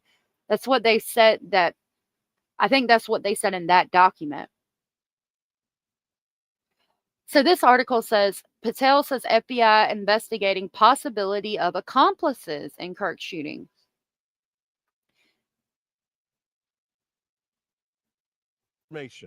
Who, if anyone? Hearing on Capitol Hill, FBI Director Kash Patel under scrutiny today for his firing of FBI agents and over his handling of the Jeffrey Epstein files. And after years of Kash Patel talking about Epstein, demanding answers himself, he was pressed on the Hill today. Why are they keeping the rest of the Epstein files from the public? Here's Pierre Thomas on that. So help you God. Tonight, FBI Director Kash Patel clashing with Democrats on the Senate Judiciary Committee, who said he was failing as a leader, firing experienced agents for political reasons, and taking agents off their core mission. Charges Patel flatly denies. I believe you have made our country weaker and less safe. Oh. I believe that we are more vulnerable to a major event, and I pray to God it doesn't happen. The hearing. Wow. Harlot said they did search his parents' home. They said they found extra engraved bullets there, but that doesn't make much sense if he engraved them in front of his roommate who he lived with, and it doesn't. You're absolutely right about that. At times devolving into squabbling. I follow you on your social media posts that tear this country apart. To There address should be a your unifying. falsehoods. Oh, You are an you can try. Patel also facing questions from Republicans about the Justice Department's handling of the Epstein files. Patel spread conspiracy theories about Jeffrey Epstein prior to taking office. After becoming director, Patel at one point refusing, along with the Justice Department, to release any more information. Who, if anyone, did Epstein traffic these young women to besides himself? Himself. There is no credible information. None. If there were, I would bring the case yesterday that he trafficked to other individuals. And the information we have, again, is limited. So the answer is no one? For the information that we have. He also faced tough questions about why Epstein's accomplice, Ghislaine Maxwell, was moved to a less secure prison following her interview with the Department of Justice. Right after she gives this testimony in front of an FBI agent, among others, she's transferred to a minimum security prison not suitable for a sex offender like herself. Who made that decision and why? The Bureau of Prisons. Patel attacking California Democrat Adam Schiff, who is now under DOJ investigation for alleged mortgage fraud. You are a political buffoon at best. Oh. David, Patel is back on the Hill tomorrow before the House, and there will be more questions about Epstein for sure. And David, it's likely to be just as contentious, if not more. You'll be following it, Pierre Thomas, tonight. Thank you. So that was some information on the Epstein files, but back to the article. Let me see what y'all are saying real quick. Have families destroyed over this is just so terrible. I also That's live. He's speaking about autism today, evidently. All right, the article reads, during Charlie Kirk's memorial service on Sunday, FBI Director Kash Patel posted an update on the investigation of Kirk's assassination, saying the FBI is, quote, pursuing every lead.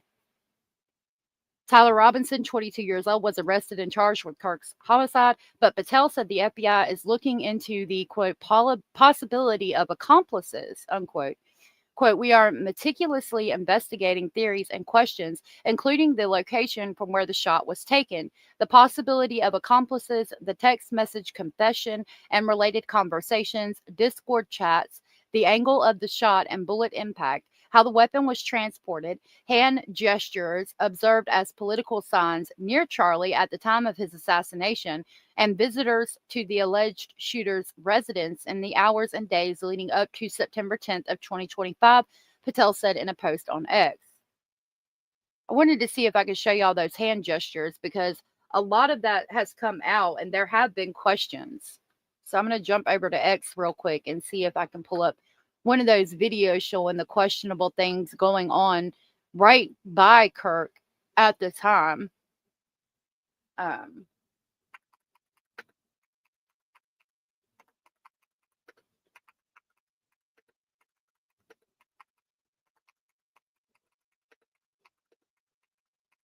don't know if it'll pull it up, but okay. Yeah, this is one of the ones that was questionable. Now, I'm going to give y'all a trigger warning. I'm going to try to kind of, hopefully they've made the video where you can't see how he actually gets shot. But I do want to give you a very heavy trigger warning in case you do see it. They got cash too. What do you mean? I saw those gestures. They were suspicious. I saw this and I was like, whoa, that is kind of weird. Watch this guy that they've got circled here. Object in his right hand tucked under his left arm. Yeah, he does have something in his hand tucked right there. Watch his hand, not Charlie, but over here at his arm. That person they're saying signals a sniper.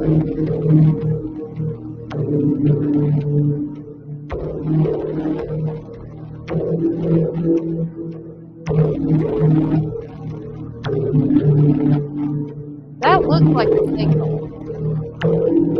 Trigger warning. It looks like that guy is the one who does it. Let me mute it. So if you watch the guy in the blue, see how he backs up and pulls whatever was under his arm out? Okay, they're just... Hold on. Watch the guy in the blue. So it looks like they were signaling. Watch him right here. Now you see, watch him go back. He pulls that out and backs up, which a lot of people have found weird. You know what I mean?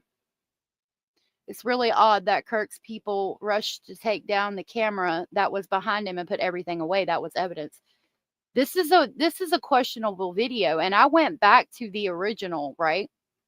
And I was like, that's been animated, or they're making it look different, right? I apologize about, all the graphic nature on the screen. And I even went back to the original because I dropped the original in Discord afterwards, and it shows the exact same thing. This video footage has not been doctored in any way.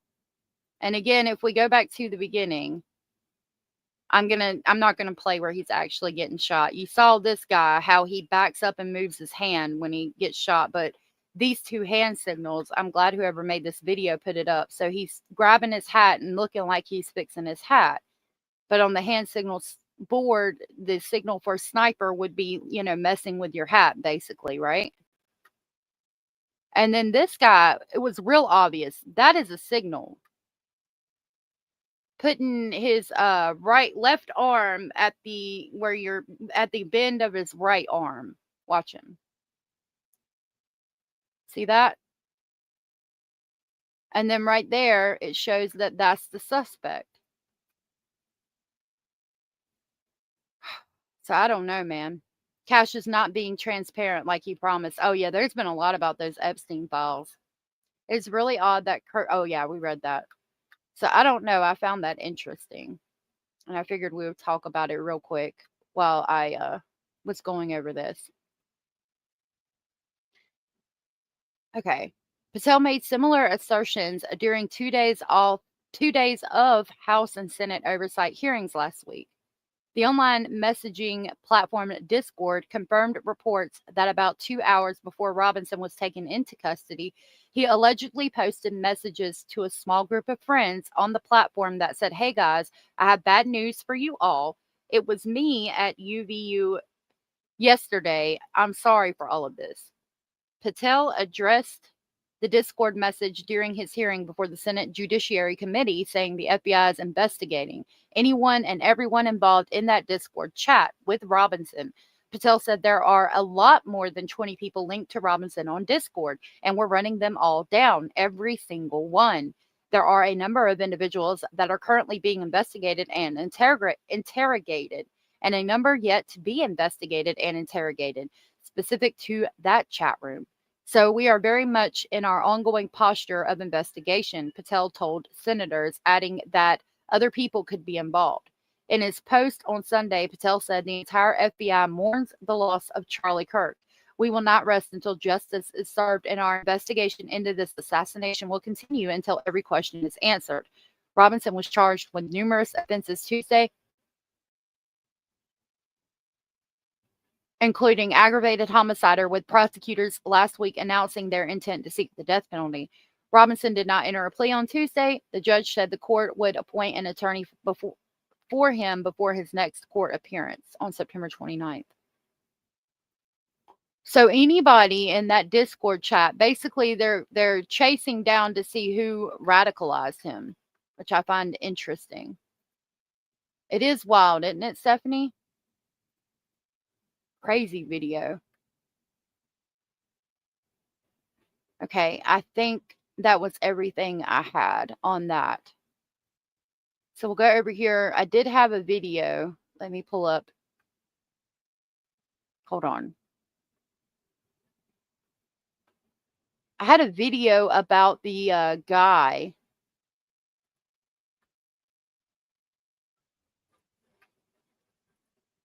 That was arrested. The older man that was arrested, they say he got arrested for like child porn or something. This is from 5 days ago. It says deranged man who covered for Kirk assassin charged criminally. And I wanted to show you guys what he was charged with real quick. I doubt we'll watch the whole news clip, but we'll watch part of it. By providing so many details, he was writing his own charging document. Robinson told his roommate that he'd been planning the assassination for more than a week, saying, I had enough of Kirk's hatred. Some hate can't be negotiated out of. If I'm able to grab my rifle on scene, I will have left no evidence. Going to attempt to retrieve it again. Hopefully, they will have moved on. I'm worried what my old man would do if I didn't bring back Grandpa's rifle. I'm going to skip it ahead a little bit because all that's not real important. We've talked about that extensively. Hold on a minute. On the news, Tyler Robinson's parents came to their own horrific realization. The man who killed Charlie Kirk looked like it was their son. His mother called to ask where he was. Homesick for 2 days, Robinson told her. Well, mother's intuition, she didn't believe him. His dad recognized the rifle that police found. It was given to his son as a gift. Robinson again, delete this exchange. Again, Robinson, my dad wants photos of the rifle. He says Grandpa wants to know who has what. The feds released a photo of the rifle, and it is very unique. He's calling me, RN, not answering. He eventually did answer. His parents told authorities that Robinson threatened to take his own life, but they convinced him to come over and talk about what he did. Now, later, the suspect told his roommate he'd surrender. Down here. To see a lot of it. You know, that's what goes on in courtrooms every day. Contrast that, the due process that's being afforded to the perpetrator of this monstrous act compared to what he did. That's the root of our culture, is that fairness. Josh, so in the immediate aftermath of this shooting, this assassination, this video went viral showing a 71-year-old man being detained as a suspect. His name is George Zinn. Now, he was seen yelling that he had shot Charlie Kirk. He later told law enforcement that he did that to allow the actual suspect to flee the scene. He was charged with obstruction. There was also someone charged with child porn possession. Not sure if it was the same individual, but your reaction to that, it was a different individual. Your reaction to that, same man, that's what I thought. It was the same individual also charged with that. It's absolutely sickening that this person, apparently witnesses a man be murdered in front of him. And his first thoughts is to how can I possibly provide cover for him, even to the extent of trying to take responsibility for the crime. It just, the amount of deranged mindset you have to have is remarkable. That, here everyone else is hiding for cover and worried about their loved ones. And this man is plotting to assist someone that apparently, as far as we know, he had no connection to. Now, I find that interesting as well. I'm glad they caught him for the child pornography that he had. But that is an interesting thing to talk about, an interesting point to bring up. When we were going over it live, we questioned, a lot of you had said that he could have been a possible decoy, and it appears that he is. So maybe they're thinking that they did somehow know each other or had somehow talked, or maybe that guy was part of that Discord group and knew that that was going to happen that day and decided to be the decoy that helped him get away. Find that interesting. Yeah, I thought they were going to talk. It took me a minute to get there. I apologize about that. I'd like to know how that old man's pants got pulled down. They're walking him with his pants on, but then they're around his ankle, and I never saw them come down. They do in the original video. He's walking, and they kind of slide down a little bit. If you need me to show it to you, I can. It's in my Discord somewhere. When we reviewed it, I remember his pants coming down and being like, aha, he deserves it. Snarky Pants said he was trying to be a decoy is what he said, but he said he didn't really know the guy who shot him, but he wanted to help him get away. Interesting. I wonder if he would admit that he really did know This the morning, man, the though. family of Tiger handler. All right, and this is gonna, we'll go ahead and transition to this part at 3:31. So Tiger King is making it back in the news again, believe it or not, which I found interesting. Harlot said, I feel like he was being a decoy, even though he didn't know who did it. Like he just wanted to give whoever did it extra time to get away. It's possible. So I saw this in the news and didn't think much of it. But then I saw something else and I was like, oh, wow. So we'll talk about this. This just happened today, I do believe. It was in the news early this morning. So we're going to talk about this real quick. This morning, the family of Tiger handler Ryan Easley is in mourning after he was mauled to death at his tiger preserve in Oklahoma. Oh no, we're not going to be grumpy. Sources say Easley was performing a tiger demonstration using finger paint to make paw prints on canvases that are handed out to the audience. He had raised the tiger since it was a cub, but during the demonstration, the animal turned on him. Authorities say he died almost instantly. The Growler Pines Tiger Preserve, which Easley ran with his family, saying he dedicated his life to the protection and care of these magnificent animals, and he believed deeply in the mission of Growler Pines to provide a safe and forever enriching home for the animals under his care. This tragedy is a painful reminder of both the beauty and unpredictability of the natural world. But people for the ethical treatment of animals criticizing Easley, calling his business a roadside zoo, accusing him of abusing tigers, claiming he was caught whipping one animal dozens of times. PETA says Easley acquired animals from infamous tiger handler Joe Exotic, known as the Tiger King. Exotic. So there you go. It was one of the Tiger King's known affiliates and associates that got mauled to death by his tigers. Tigers, I mean, I don't know why people get these exotic animals and want to mess with them anyway. They belong in the wild. They're very unpredictable. Their nature is aggressive. I don't believe in that shit. And God only knows, I mean, what was happening to the Joe Exotic. Like the mothers would have their babies and then he would take them and he had them on a playpen inside his fucking house and shit. I'm like, this guy whipping them and stuff? Nope. Weather Rain said LOL. Oh, wait, don't tell me what a wild animal is supposed to do. I cannot stand all this stuff where they try to make these wild animals do tricks and stunt. Then it costs them their life. And yeah, they're wild animals and you're trying to tame them, make them do tricks and stunts probably 5-6 times a day. Like, what do you expect? I don't like that shit at all. And I don't support it. Is currently serving prison time for murder for hire plot and animal abuse. Exotic responding saying, Ryan built a huge compound to keep his tigers in on the backside of my zoo. PETA doesn't know crap. The preserve's website says the business provides a safe and comfortable life for tigers and has passed 32 surprise inspections without an issue. Easley is survived by his wife and daughter. A fundraising site set up for them has already raised more than $15,000. It's not clear what happens to the tiger involved. The preserve has canceled all upcoming of course tours. It's not. Of course it's not clear what happened to the tiger involved because they're not going to put out that they probably euthanized that tiger. Here's the New York Post video on it. An alleged associate of the Tiger King has been fatally mauled by a tiger at an animal preserve in Oklahoma. It's been more than 5 years since Netflix's true crime docuseries first captured the nation's attention and ultimately put its star, Joe Exotic, behind bars for attempted murder for hire. Now, animal handler Ryan Easley has died during an accident on Saturday, September 20th. While the exact circumstances of his death are not yet clear, Growler Pines Tiger Preserve has canceled all tours and encounters until further notice. According to PETA, Easley had acquired tigers from Joe Exotic, whose real name is Joe Maldonado, for his own business called Show Me Tigers. In video shared on their Facebook page, Easley is seen getting up close and personal with the big cats, from making art to de-shedding this female tiger named Zaya as recently as 2024.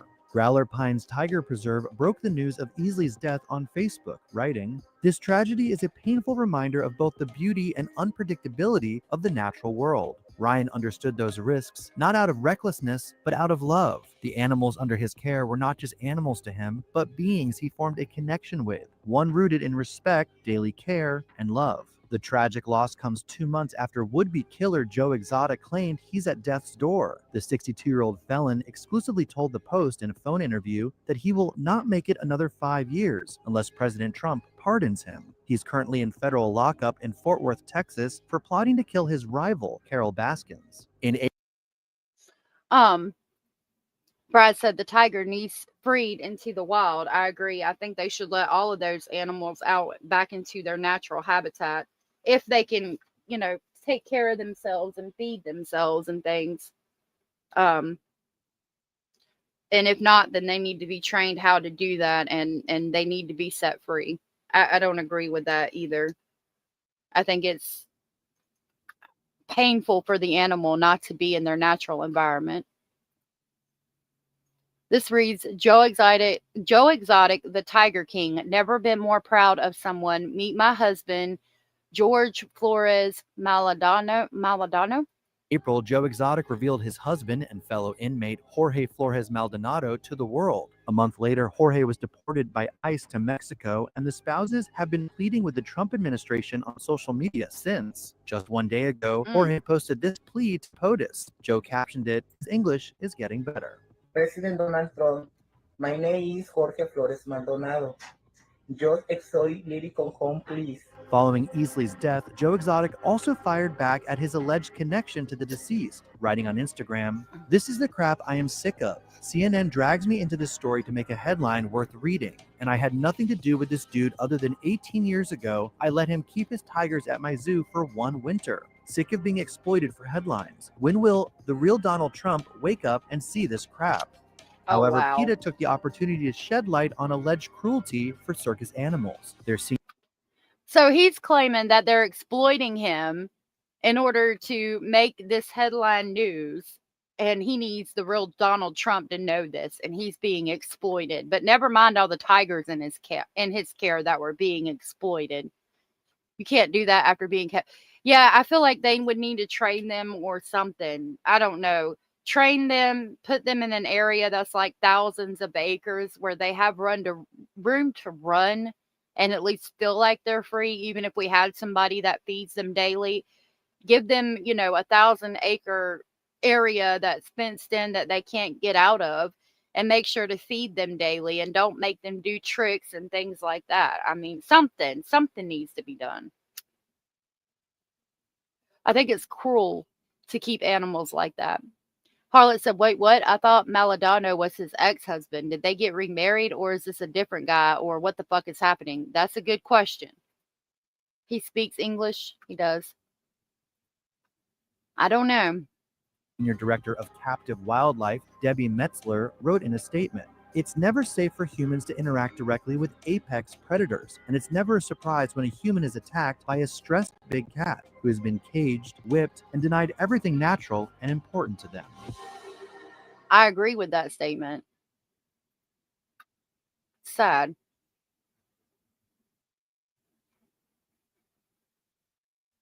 All right.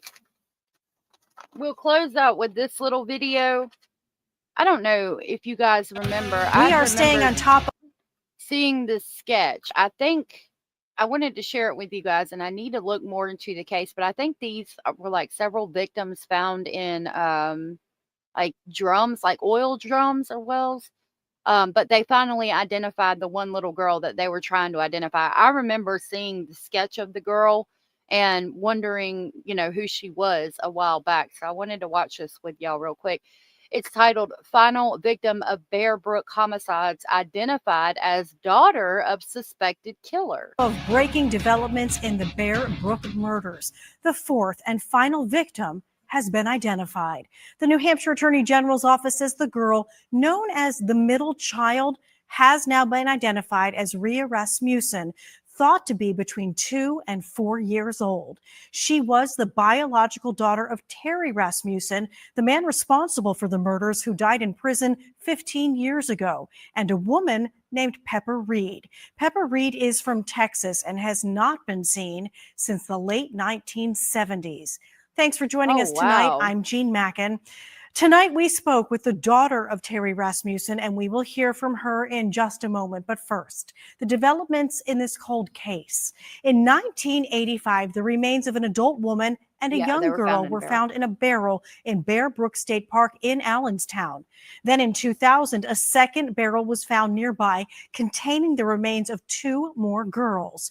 In 2017, investigators linked one of the victims to Terry Rasmussen, who went by the alias Bob Evans in New Hampshire. So this is a very old case, and I remember seeing the sketch. It was a little girl in a drum. Her last name is Rasmussen. I think the mother was Pepper Rasmussen. I think Ruby or something to that effect. Yeah, I thought Tiger King was creepy as well. So it's Terry Rasmussen's daughter, Terry Rasmussen, and Pepper Rasmussen's daughter, and Pepper has not been seen since the late 70s.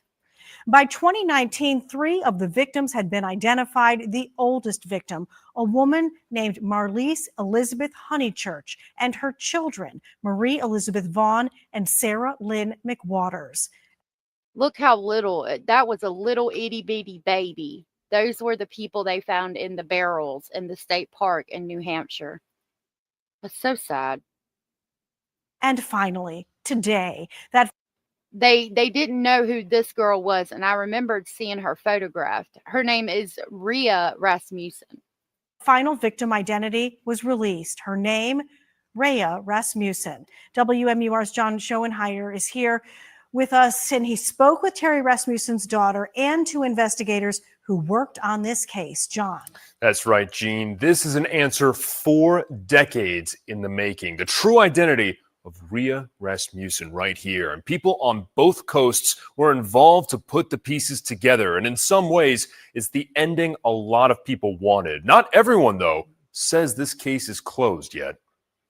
Diane Klepfer's dad left when she was just 6 years old. My mother and my father fought a lot as we were little. That's really the only memories I have of the 2 of them together are always violent and argumentative. She was in her 40s. I was noticing, if we go back to the picture, they have the same eyes. Like, I see a lot of similarities between the 2. And then when they showed the daughter on the screen, she has the same eyes as her father as well. So there was a lot of hostility in the house, and she just remembers him fighting a lot with her mother. In her 40s, when she learned the truth, her father was Terry Rasmussen, the man believed to be the Bear Brook killer. I don't even think anyone ever is even going to ever know all the aliases he used. When the victims were discovered, she adopted. So he used several aliases and had been killing for quite a while. It is awful. He is a sick fuck. I agree. And it is so sad, Weather. Harlot said, I remember seeing that little girl's photo, but somehow I didn't even realize they found the bodies in the barrels in New Hampshire. Been too deep in this other case, I guess. There's so many. There's so many. It's sad. Did a mission. That's the only reason I really spoke out about it at all, in hopes of doing the right thing and getting her name back. Her mission is now successful, the result of a widespread collaboration. And so we're talking about a lot, not just hundreds, but thousands of hours. Firebird Forensics was the first group to reconstruct DNA in the case. They worked with Diane to use groundbreaking techniques that test hair samples. It's important to the family to know who their little sister was so they can do whatever they need to do in terms of putting all that back together. Things didn't go anywhere for so long. I didn't think that she would ever be identified. For Diane, it will take a while to work through the emotions of the discovery. Her half-sister's story is finished, but she knows Pepper Reed still needs one. If you know something, say something. This is no longer a time for secrets. Everybody involved is getting older. Let's figure out what happened here. Pepper is her mother, who's been missing since the 70s. So I think that he probably killed her too. Yeah, they were found in the drums. Yep. It's too many. Too many. Now, there will be a press conference tomorrow morning. That's when we're expecting more details in the case and victim impact statements. In studio, John Schoenheider, WMUR News 9. You can follow the full timeline of events in the Bear Brook murders on WMUR.com or go to the WMUR YouTube channel to watch The Middle Child, a documentary about the quest to identify a victim in the Bear Brook murders. Also tomorrow at 11 a.m., as John mentioned, the New Hampshire Cold Case Unit will be holding a press conference all about these developments. We will bring that to you live on air and online. I'm going to see if we can find that real quick.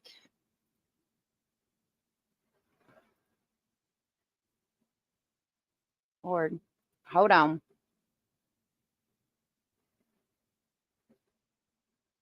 Deadly New Hampshire.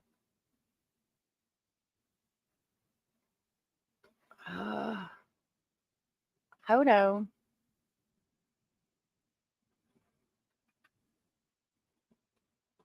Okay. Yeah, here's the news Dangerous, but conference. we're joined We probably up won't here listen from to our all of office it. by But Senior Assistant Attorney General Ben Agati, who's the chief of our homicide unit. I'm going to skip past the No matter butt how kicking- much time butt has kissing. passed. Today marks a major milestone in the Bear Brook investigation, but it's not just that Bear Brook, investigation I that we're guess. marking today. We're marking a commitment to cold cases and working to solve unsolved homicides in this state. With the identification of Rea Rasmussen, we've now given the fourth victim in this case her name back, and that matters. It means a lot. Every life is important, every life is significant, and every person has dignity. So being able to give someone their name back after their life has been tragically stolen from them is meaningful. And it's just something small that we can do for victims. We can't bring them back, but we can restore some measure of dignity. And we hope at some point in these cases, a measure of justice. This result is an example and a reflection of our commitment, again, to cold cases, but also New Hampshire's sustained investment in what is necessary to do cold case work the right way. Allenstown, New Partnerships, Hampshire. science, and most importantly, people. What you're going to hear today from our investigators is a testament to what that type of investment makes possible. I want to just commend the unwavering dedication from our cold case unit, both at the New Hampshire Department of Justice and New Hampshire State Police, our forensic partners, and all of those around the country who played Hold a on, we'll go role. over here real quick. And in that, There's a little Bear Brook State Park close to Deerfield, Raymond, Pembroke, Bow Bog, Hooksett, South Hooksett. There's photos of the area.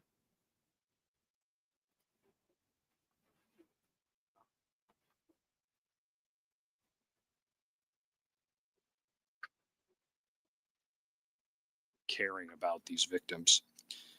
Like I said, this case demonstrates the power of collaboration from local and state investigators to national.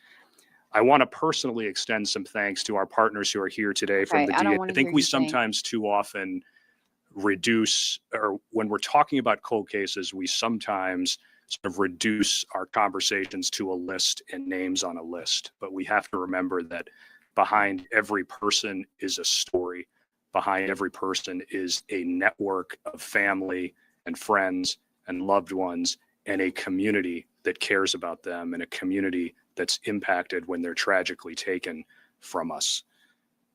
This case reinforces the importance of remembering that and remembering why it's so important to put the investment and work into these cases. While today we've identified the 4 victims in the Bear Brook case, we're still seeking information about the disappearance of Pepper Reed, and we're asking the public and the media to help keep her name alive and to help us continue the efforts to find those answers. Can you imagine? There she is. That's the little girl's mother, missing since the 1970s. Could you imagine somebody missing for that long? Like, her body's out there somewhere, but where? I know that's a drawing, but looking into those eyes just made me cry. It's so heartbreaking. She was so little. I mean, he killed even a little baby. Right, Lorianne? God bless these poor babies. And I hope they find her body soon and can lay her to rest with her daughter. She looks just like her. I think she had the dad's eyes as the other girl did, but other than that, that little girl that they found looks just like her mother. And I hope they find her mother's body soon. I'm going to play this until they start asking questions, and then we'll probably go for the day. We're not going to stop until we find all of the answers.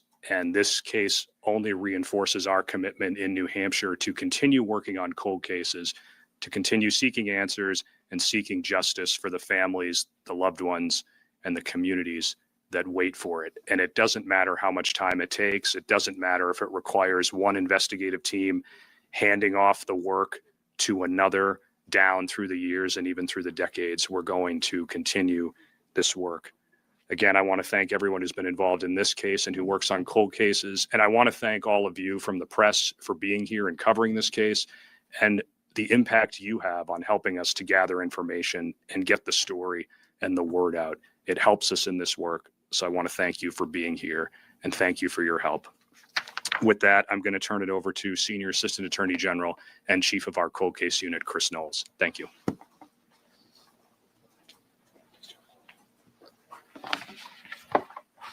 Good morning. Again, my name is Chris Knowles. I'm the Senior Assistant Attorney General and Chief of the Cold Case Unit. And we've called this press briefing because we have obviously additional information on the Bear Brook murders. Today marks a pivotal moment for a case that's haunted New Hampshire as well as our nation for decades. With the identification of Rea, all 4 victims of the Bear Brook murders have been identified. All of the victims that were found between 1985 and 2000 now have their names. And this moment is both solemn and significant. It's the accumulation of years, decades of investigative work across multiple agencies, forensic scientists, genealogists, and volunteers. So there's his victims. And Kelly said, is he still alive? No, evidently he died 15 years ago in prison. So he can't be held accountable for what he did, which is absolutely sickening. I saw this many years ago with no understanding or explanation. I did too. Yep, the killer died actually, 2010, they said. Yep. In prison. I wonder what he was, let me get the name. RAS. All right, we'll go over here and I don't want to end it yet. Terry Pender Rasmussen was convicted of homicide and suspected serial killer who used many aliases, including Bob Evans. He was convicted of 1 homicide and linked to at least 6 more in a series of crimes that stretched across the contiguous United States between 1978 and 2002. Due to use of his many aliases, most notably Bob Evans, Rasmussen is known as the Chameleon Killer. In 1981, Rasmussen left New Hampshire with girlfriend Denise Wadden, who subsequently disappeared. He is suspected of killing her. Rasmussen also abducted Baldwin's daughter and fled to California. He abused and molested the child before deserting her in 1986 and was subsequently imprisoned on child abandonment charges. Rasmussen died in prison after being convicted of the 2002 homicide of another girlfriend, Unison June. Rasmussen is the prime suspect in the unsolved Bear Brook murders, which took place in New Hampshire sometime between 1978 and 1980. The bodies of Marlise Honeychurch, her 2 daughters, and his own daughter were discovered in 2 barrels in the Allenstown area between 1985 and 2000. Although the Allenstown barrels were discovered during his lifetime, Rasmussen was not linked until 2017 when DNA profiling connected him to the crime. Subsequent investigations led to 3 of the Bear Brook victims being identified. The identity of the 4th victim, Rasmussen's own daughter, was confirmed using DNA and birth records in 2025 as Rea Rasmussen. Rea's mother, Pepper Reed, disappeared from California in the late 1970s and is suspected to be a victim of Rasmussen. Terry Pender Rasmussen was born on December 23, 1943 in Denver, Colorado. Growing up in Arizona, he attended North High School in Phoenix until dropping out during his sophomore year in 1960. He enlisted in the United States Navy in 1961, where he was trained as an electrician and served until he was discharged in 1967. Rasmussen married in 1968 and lived with his wife and 4 children in Phoenix and Redwood City, California. His family later recalled that he was physically abusive, burning one of his own sons with cigarette butts. Rasmussen's wife left him and took the children in 1975 after he was arrested for aggravated assault. The family last saw Rasmussen around December of 1975 or 1976 when he showed up at their home with an unidentified woman. The divorce was finalized in 1978. Rasmussen lived in a number of states, including Arizona, Colorado, California, Idaho, Virginia, Texas, Ohio, Oregon, and Hawaii, finally settling in New Hampshire sometime in the late 1970s. It was reported that he was known to travel with women and children. He often worked as an electrician for oil and gas companies. While living in Manchester, New Hampshire, Rasmussen lived under the alias of Bob Evans and worked at the Wambeck Mill.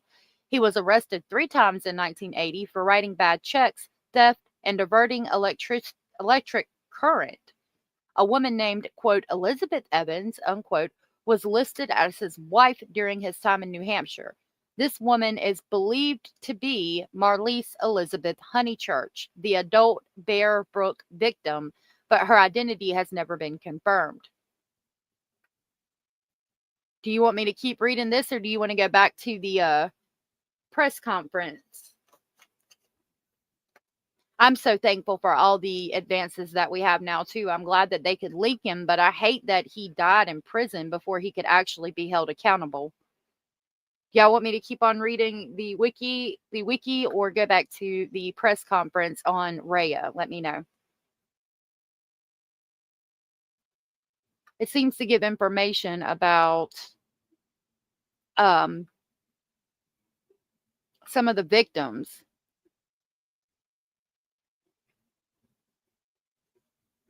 Probably keep reading this. Oh, we'll come back over here for a minute and just watch the end of this, and then we'll go back to the wiki. Terry Rasmussen believed that he erased his victims from the face of the world. And we've shown that we've worked hard to restore those names and to give them some measure of justice. Rea was just a child when she was murdered. She deserved to be known. And today we return her name to her. This identification doesn't close the book, however. It closes a chapter, and it's significant because we're giving her name back. But questions remain, especially around the fate of Rea's mother, Pepper Reed, and the fate of Denise Beaudwin. But again, this is a vital chapter that has now been closed. So I'd now like to welcome Senior Assistant Attorney General Benjamin Agati, who's head of our homicide unit. Speak. Thanks, Chris. When I first began working on this investigation about 10 years ago, we didn't have names. We had 4 victims of murder, and we were only able to release pictures of what we thought they looked like. We were able to release to you the radioisotope testing that had been done on their bones and teeth showing where they had been. But we didn't have technology like this. We didn't have the tools that eventually helped us reach this point. What we had was a team of investigators, of agencies, and organizations that were working hard and filled with dedicated people trying to find the truth. Rea's hair, we knew, was darker than others. We knew she had that little bit of an overbite. We knew she had a mother and a family, but now, of course, we know that she has a name. And the work done by the DNA Doe Project and others to bring us this far has been nothing short of extraordinary. And while investigators here and in other states do have more work to do, particularly understanding what happened to Rea's mom, Pepper, and in finding Denise Beaudwin, we get today to pause just for a moment to honor Rea and acknowledge her. You know, I do want to be careful. I do want to honor Rea and acknowledge her. I still think they've got to find her mama so that they can be laid to rest together. But I'm glad that they were finally able to give Rea her name back after so many years. some of the colleagues from NHPR here in the room, you asked 7 years ago whether I still thought about this case after I left the cold case unit. And you asked whether I was frustrated that the victims remained unidentified. The answer was yes, I did. And yes, I was and stayed frustrated. But today, I and everybody in DOJ, state police, DNA Dope Project, NCMEC, everybody are sharing the most beautiful and rare of days, because today we're no longer frustrated, but we can find ourselves for once, just today, fulfilled, because today we have that name of Rea. And it feels, You know, hearing that he would leave these women and take the children and hurt them, I'm wondering if he left her mother in a different state and then took her with him until he killed her eventually when he was.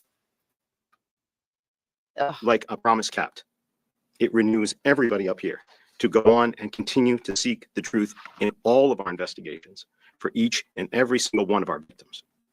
And that is the profound moment that I'm happy to be able to share with you today. I'd now like to welcome Detective Sergeant Christopher Elphick on behalf of State Police. Morning, everyone. I've looked forward to this moment for a long time, long before we knew the identity of Pepper and Rea. This case has involved thousands of hours of work by members of the law enforcement community here in New Hampshire, as well as many others across the country. There have been times of frustration upon hitting dead ends and doubt that we would ever learn the identity of the last remaining Bear Brook victim. I consider myself fortunate to work with such a dedicated group of professionals, both from the law enforcement community, the DNA Dope Project, and the National Center for Missing and Exploited Children, who never gave up hope and continued to persevere and search for answers. Thanks to their efforts, Rea will no longer be known only as a middle child. After more than 40 years, her family will have answers to the questions they have sought for so long. Our work is not done. We will not stop until we have located the whereabouts of Rea's mother, Pepper, as well as Denise Bodwin, who are both suspected to be victims of Rea Rasmussen. We'll be working with authorities very closely in California to further the investigation into the whereabouts of Pepper Reed, who was last seen in California in the late 1970s. We will also continue to seek answers in the disappearance of Denise Bodwin, last seen in New Hampshire in 1981. If you have any information, no matter how small it may seem, we urge you to come forward. After more than 4 decades, your piece of the puzzle could be the one that finally brings justice for Pepper Reed and Denise Bodwin and provides long-needed answers. We're actively. So she was last seen in California, and then Denise was last seen in New Hampshire. Oh, well, thank you for the compliment. That was very sweet of you. I hope they find the answers that they need. Nobody deserves to be out there without a name, you know? Genuinely. Seeking information on the whereabouts and fate of Pepper Reed, last seen in California, late 1970s. The whereabouts and fate of Denise Bodwin, last seen in Manchester, New Hampshire, in 1981. Rea Rasmussen's movements from the mid-1970s to mid-1980s, particularly in California, New Hampshire, Texas, Arizona, Oregon, and Virginia. Anyone who may have known Pepper Reed or who may recall Rea Rasmussen under any of his aliases, including Bob Evans, Curtis Kimball, Gordon Jensen, Larry Vanner, and Gerald Mockerman. Our thoughts are with the many families nationwide that have been affected by the senseless acts of violence committed by Rea Rasmussen. Why? I'd now like to welcome victim witness specialist Amy Cerullo with the Office of Victim Witness Assistance. Why did he do that? So this first statement is from the family of Pepper and Rea. First and foremost, we want to express that Pepper is deeply loved and missed every single day. Though we did not have an opportunity to meet Rea, she is cherished just as much in our hearts. Our family kindly asks for privacy as we grieve. Lastly, to Chris Elphick, Justin Rowe, Amy Cerullo, Chris Knowles, and the New Hampshire Police Department's DNA Dope Project, and the countless good-hearted people who have assisted in this investigation, we are forever grateful. Your relentless determination has brought our family together, and we cannot thank you all enough for keeping Rea close in your hearts when our family could not. God bless you all. This second statement is from the paternal half-siblings of Rea, really? Diane and Deb. So in light of recent events, the family of Rea and Pepper are navigating a deeply traumatic and personal matter. We ask that everyone respect their request for privacy. We understand the public's interest, but request that all parties refrain from speculation, unwanted contact, or pursuing personal details. We would like to thank the media and public in advance for your understanding and cooperation. And we'll now hear remarks from Jennifer Randolph with the DNA Doe Project. Good morning. I'm Jennifer Randolph, the Executive Director of Case Management and Operations with the DNA Doe Project. We are a nonprofit humanitarian organization that provides investigative genetic genealogy services to law enforcement on cases of unidentified human remains or Jane and John Does. We leverage DNA science and the expertise of our volunteer genetic genealogists to restore identities to the unknown.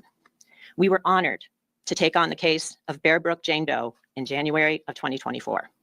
The first thing we did was to request a reevaluation of the DNA profile by bioinformatics expert Kevin Lord of Estrella Forensics. His work refined the profile, excuse me, which produced an updated list of DNA relative matches. Using this updated list, our team began the task of building a family tree for our little Jane Doe. The research was complicated by a lack of close DNA relative matches and a number of misattributed parentage events. As a result, the research team had to build many family trees back many generations in time to connect up these relative matches. They ultimately assembled a tree containing about 25,000 individuals. Wow. Eventually, they were able to identify a couple born in the 1780s as likely ancestors of Bear Brook Jane Doe. And tracing their descendants forward, they identified a family of interest. A 2005 obituary for one of the great-great-great-granddaughters of the couple stated that she was survived by a daughter named Pepper Reed. And further research indicated that Pepper had disappeared from the public records in the 1970s. Pepper was born in 1952 and was from Houston, Texas, where Rea Rasmussen was known to be living in the 1970s. The team then found additional connections between Pepper's ancestors in the unidentified girl's DNA relative matches, which confirmed that Pepper Reed had to be the mother of the little Jane Doe. Wow. Shortly after identifying Pepper Reed as the child's mother, the team found a 1976 birth record for a girl named Rea Rasmussen in Orange County, California. There were hundreds of girls with the surname Rasmussen born in the late 1970s in California alone, but with the Reed connection now known, we were able to confirm that the birth certificate listed Pepper Reed and Terry Rasmussen as Rea's parents. I'm very pleased to introduce to you again, very briefly, the talented team who worked for more than a year to resolve this case. Here to my right, we have primary team leader Matthew Waterfield from the United Kingdom, co-team leader Gina Feary from the state of Texas, investigative genetic genealogist Emily Bill from the state of California, and Rebecca Summerhalder from the state of Georgia, and most especially the co-founder of DNA Doe Project, Dr. Margaret Press from California. These are some of the best and most experienced investigative genetic genealogists in the world. It was an honor to work with the task force led by Detective Sergeant Chris Elphick and intelligence analyst Tracy Flaherty of the New Hampshire State Police, as well as Carol Schweitzer from the National Center for Missing and Exploited Children, who has been a champion for this case for so long.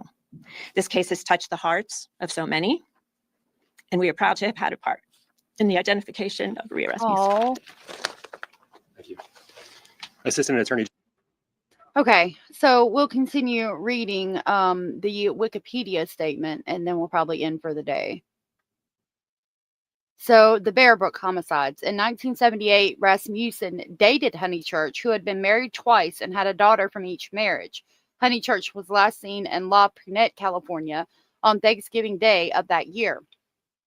After an argument with her family, Honeychurch left with Rasmussen and her two daughters, 6-year-old Marie Elizabeth Vaughn and 1-year-old Sarah Lynn McWaters. They were never seen again by their family. On November 10th of 1985, the bodies of Honeychurch and Vaughn were found in a barrel in Bear Brook State Park in Allentown, New Hampshire. They were found to have died of blunt force trauma to their heads. On May 9th of 2000, a second barrel was found about 100 yards from the location of the first, containing the body of McWaters and an unidentified child aged between 2 and 4 years old.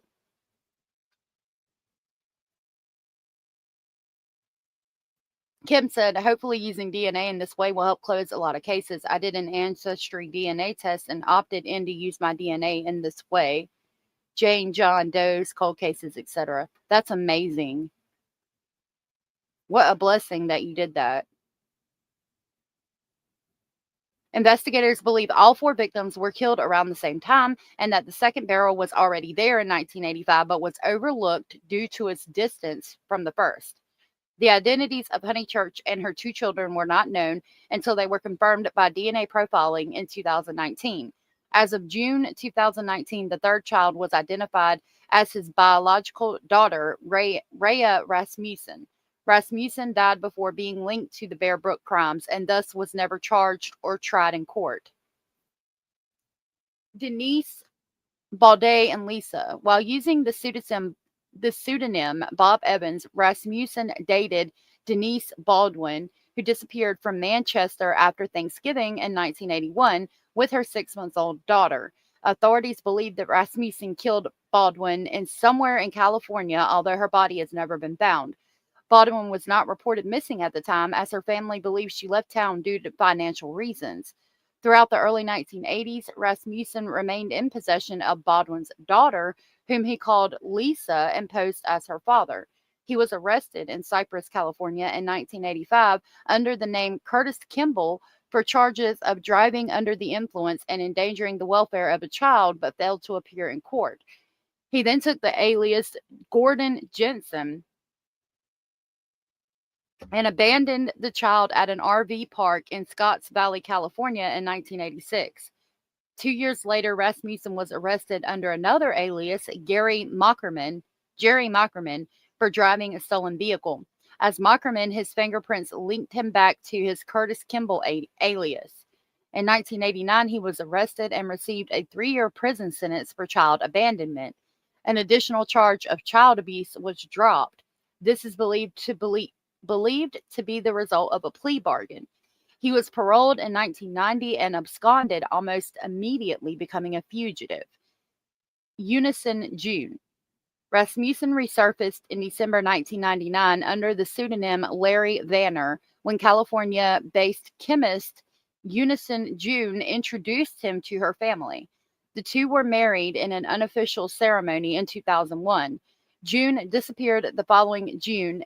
Her body was found buried in cat litter in their home after having died from blunt force trauma to the head. Rasmussen was arrested in November of 2002 and pled no contest in 2003. The charges relating to her homicide and dismemberment. He pled no contest in 2003, 2 charges relating to her homicide and dismemberment. He was sentenced to 15 years to life in prison. The guilty plea came as a surprise to the court. Contra Costa County homicide detective Roxanne Guerheim believes Rasmussen pleaded guilty after overhearing her say that she was going to request a paternity test for Lisa, hoping the guilty plea would make Guerheim stop probing into his past. A fingerprint match had confirmed that along with Danner, he had previously used the aliases Jensen and Kimball, linking him to the child abandonment case in 2003. The San Bernardino County Sheriff's Department opened a case to find Lisa's biological family. DNA evidence eventually found that Rasmussen was not Lisa's father, and the case spent years without any significant developments. Rasmussen died on December 28th of 2010, age 67, while imprisoned at High Desert State Prison. His cause of death was a combination of lung cancer, chronic obstructive pulmonary disease, and pneumonia.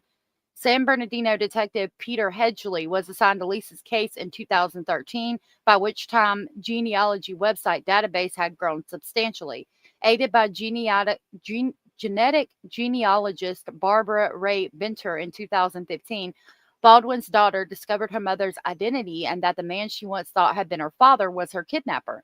When Baldwin's father was shown a mugshot of Curtis Kimball, he identified him as Bob Evans. This linked him to New Hampshire in the same time frames as the Bear Brook homicides.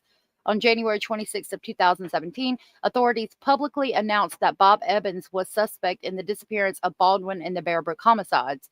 Additionally, they announced that DNA confirmed that he was the father of the middle child found in Allenstown, but Evans was a pseudonym and his legal identity was not known.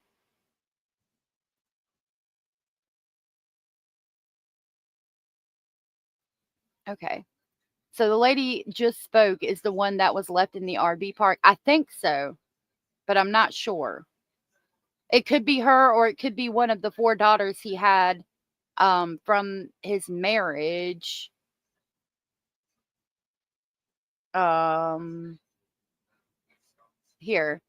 In 1968, lived with his wife and 4 children in Phoenix. It could be from that marriage or it could be the girl Lisa. Okay, in June 2017, in hopes of finding his true identity, police released a video of police interview of Evans from 2002 after the murder of Eunice in June. 2 months later, he was confirmed to be Rasmussen through Y-DNA testing from a DNA sample contributed by one of his children from what is believed to be his first marriage. The use of genetic genealogy to identify Rasmussen represented new possibilities in forensic investigations. These techniques have since been used in other high-profile cases, including the capture of serial killer Joseph James D'Angelo in April of 2018. New Hampshire's investigators announced that the identities of Honeychurch, Vaughn, and McWaters were confirmed through DNA testing in June 2019. The identity of the middle child who Rasmussen fathered and her mother were discovered in September of 2025. A California birth certificate and subsequent genetic testing revealed the identities of his biological child with her mother as Rea Rasmussen and Pepper Reed, respectively, both of whom went missing sometime after 1976. Investigators believe that Pepper Reed, who is still missing, was also killed by Rasmussen. Criminologist Jack Levin has stated that Rasmussen is unlike any serial killer he has ever studied, stating, "What distinguishes Rasmussen from most serial killers is that he targeted people with whom he had a relationship. Most serial killers would never do that. It's the last thing they would do. Instead, they focus on complete strangers." He has been dubbed the Chameleon Killer due to his use of various aliases and his crime spree, which stretched across the country. In 2018, New Hampshire Public Radio covered the Bear Brook homicides as well as other posthumous findings on Rasmussen on the first season of the true crime podcast Bear Brook. Rasmussen lived 1.5 miles away. Oh, he's suspect in other crimes. Okay, so let's see what the other crimes are. Rasmussen lived 1.5 miles away from 14-year-old Lauren Rand when she disappeared from Manchester in April of 1980. Denise Danhall, a 25-year-old woman who lived 2 blocks from the Ron residence and on the same street as Rasmussen, went missing from a bar in June of 1980. Police and FBI agents conducted a search in Manchester after receiving an anonymous tip regarding Danhall in November of 2017 after Rasmussen was announced as the Bear Brook Killer. A second search was conducted in May of 2018. By 2020, New Hampshire's Senior Assistant Attorney General Jeff Streisand said there was no evidentiary connection between Danhall and Rasmussen, but that the interest in his case brought renewed attention to Danhall's disappearance.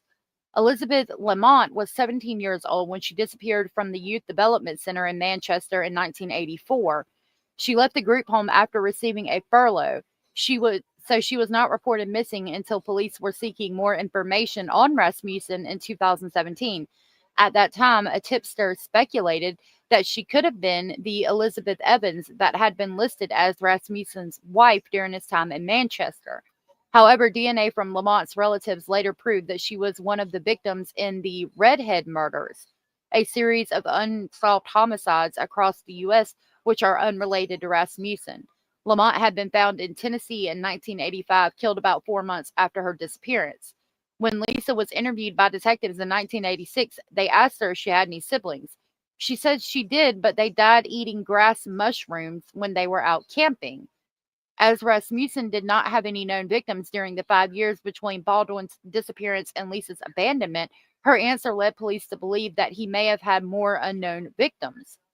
San Joaquin County Assistant Juan Huber speculated Rasmussen may have been responsible for killing Amanda Schwan Diza, In 1995, her body was discovered by scavengers inside of a refrigerator, which had been dumped in a canal in Holt, California. Like Rasmussen's confirmed victims, she died of blunt force trauma to the head. Having previously been an unidentified victim known as the San Joaquin Jane Doe and the Lady in the Fridge, Denza was identified by Othram in February of 2023. This is a bag of ice found with the body of Denza, who was left in a refrigerator in California in 1995. I definitely think that he's a homicidal maniac and that he's probably responsible for way more homicides than he has been charged with. Albert Frisk. I know that name. Where do I know that name from? Can't remember right now. All right, y'all, we have been on for almost 4.5 hours this here day. Well, we stayed on for a while. I hadn't even really planned out this live. Thank you guys for being here with me today. I appreciate you guys hanging out so long. And I appreciate you guys going over these cases with me. As you know, I could talk to myself all day long until the cows come home, but I would be just talking to myself without all of you. So I greatly appreciate you being here. I love you all so very much. Yeah, her siblings died eating grass mushrooms. I think that that's something that she was told by him. I think there's a lot more victims out there, Harlot, if I'm being honest. I really do. I think that he's a homicidal maniac that likes to hurt people and molest children, as we read. Which is really sad and disturbing. And when you think about how long he got away with this shit, devastating. I love you all. I love you very much. Thank you for hanging out with me. Thank you for being here. We will be back tomorrow, and I will see you then. Until then, stay safe. As Abella says, it's an order, and I'll see y'all tomorrow. Thank you again. Love you all. If nobody's told you, you are always enough. You are always important. You're always special, and you're always loved. And until tomorrow, bye.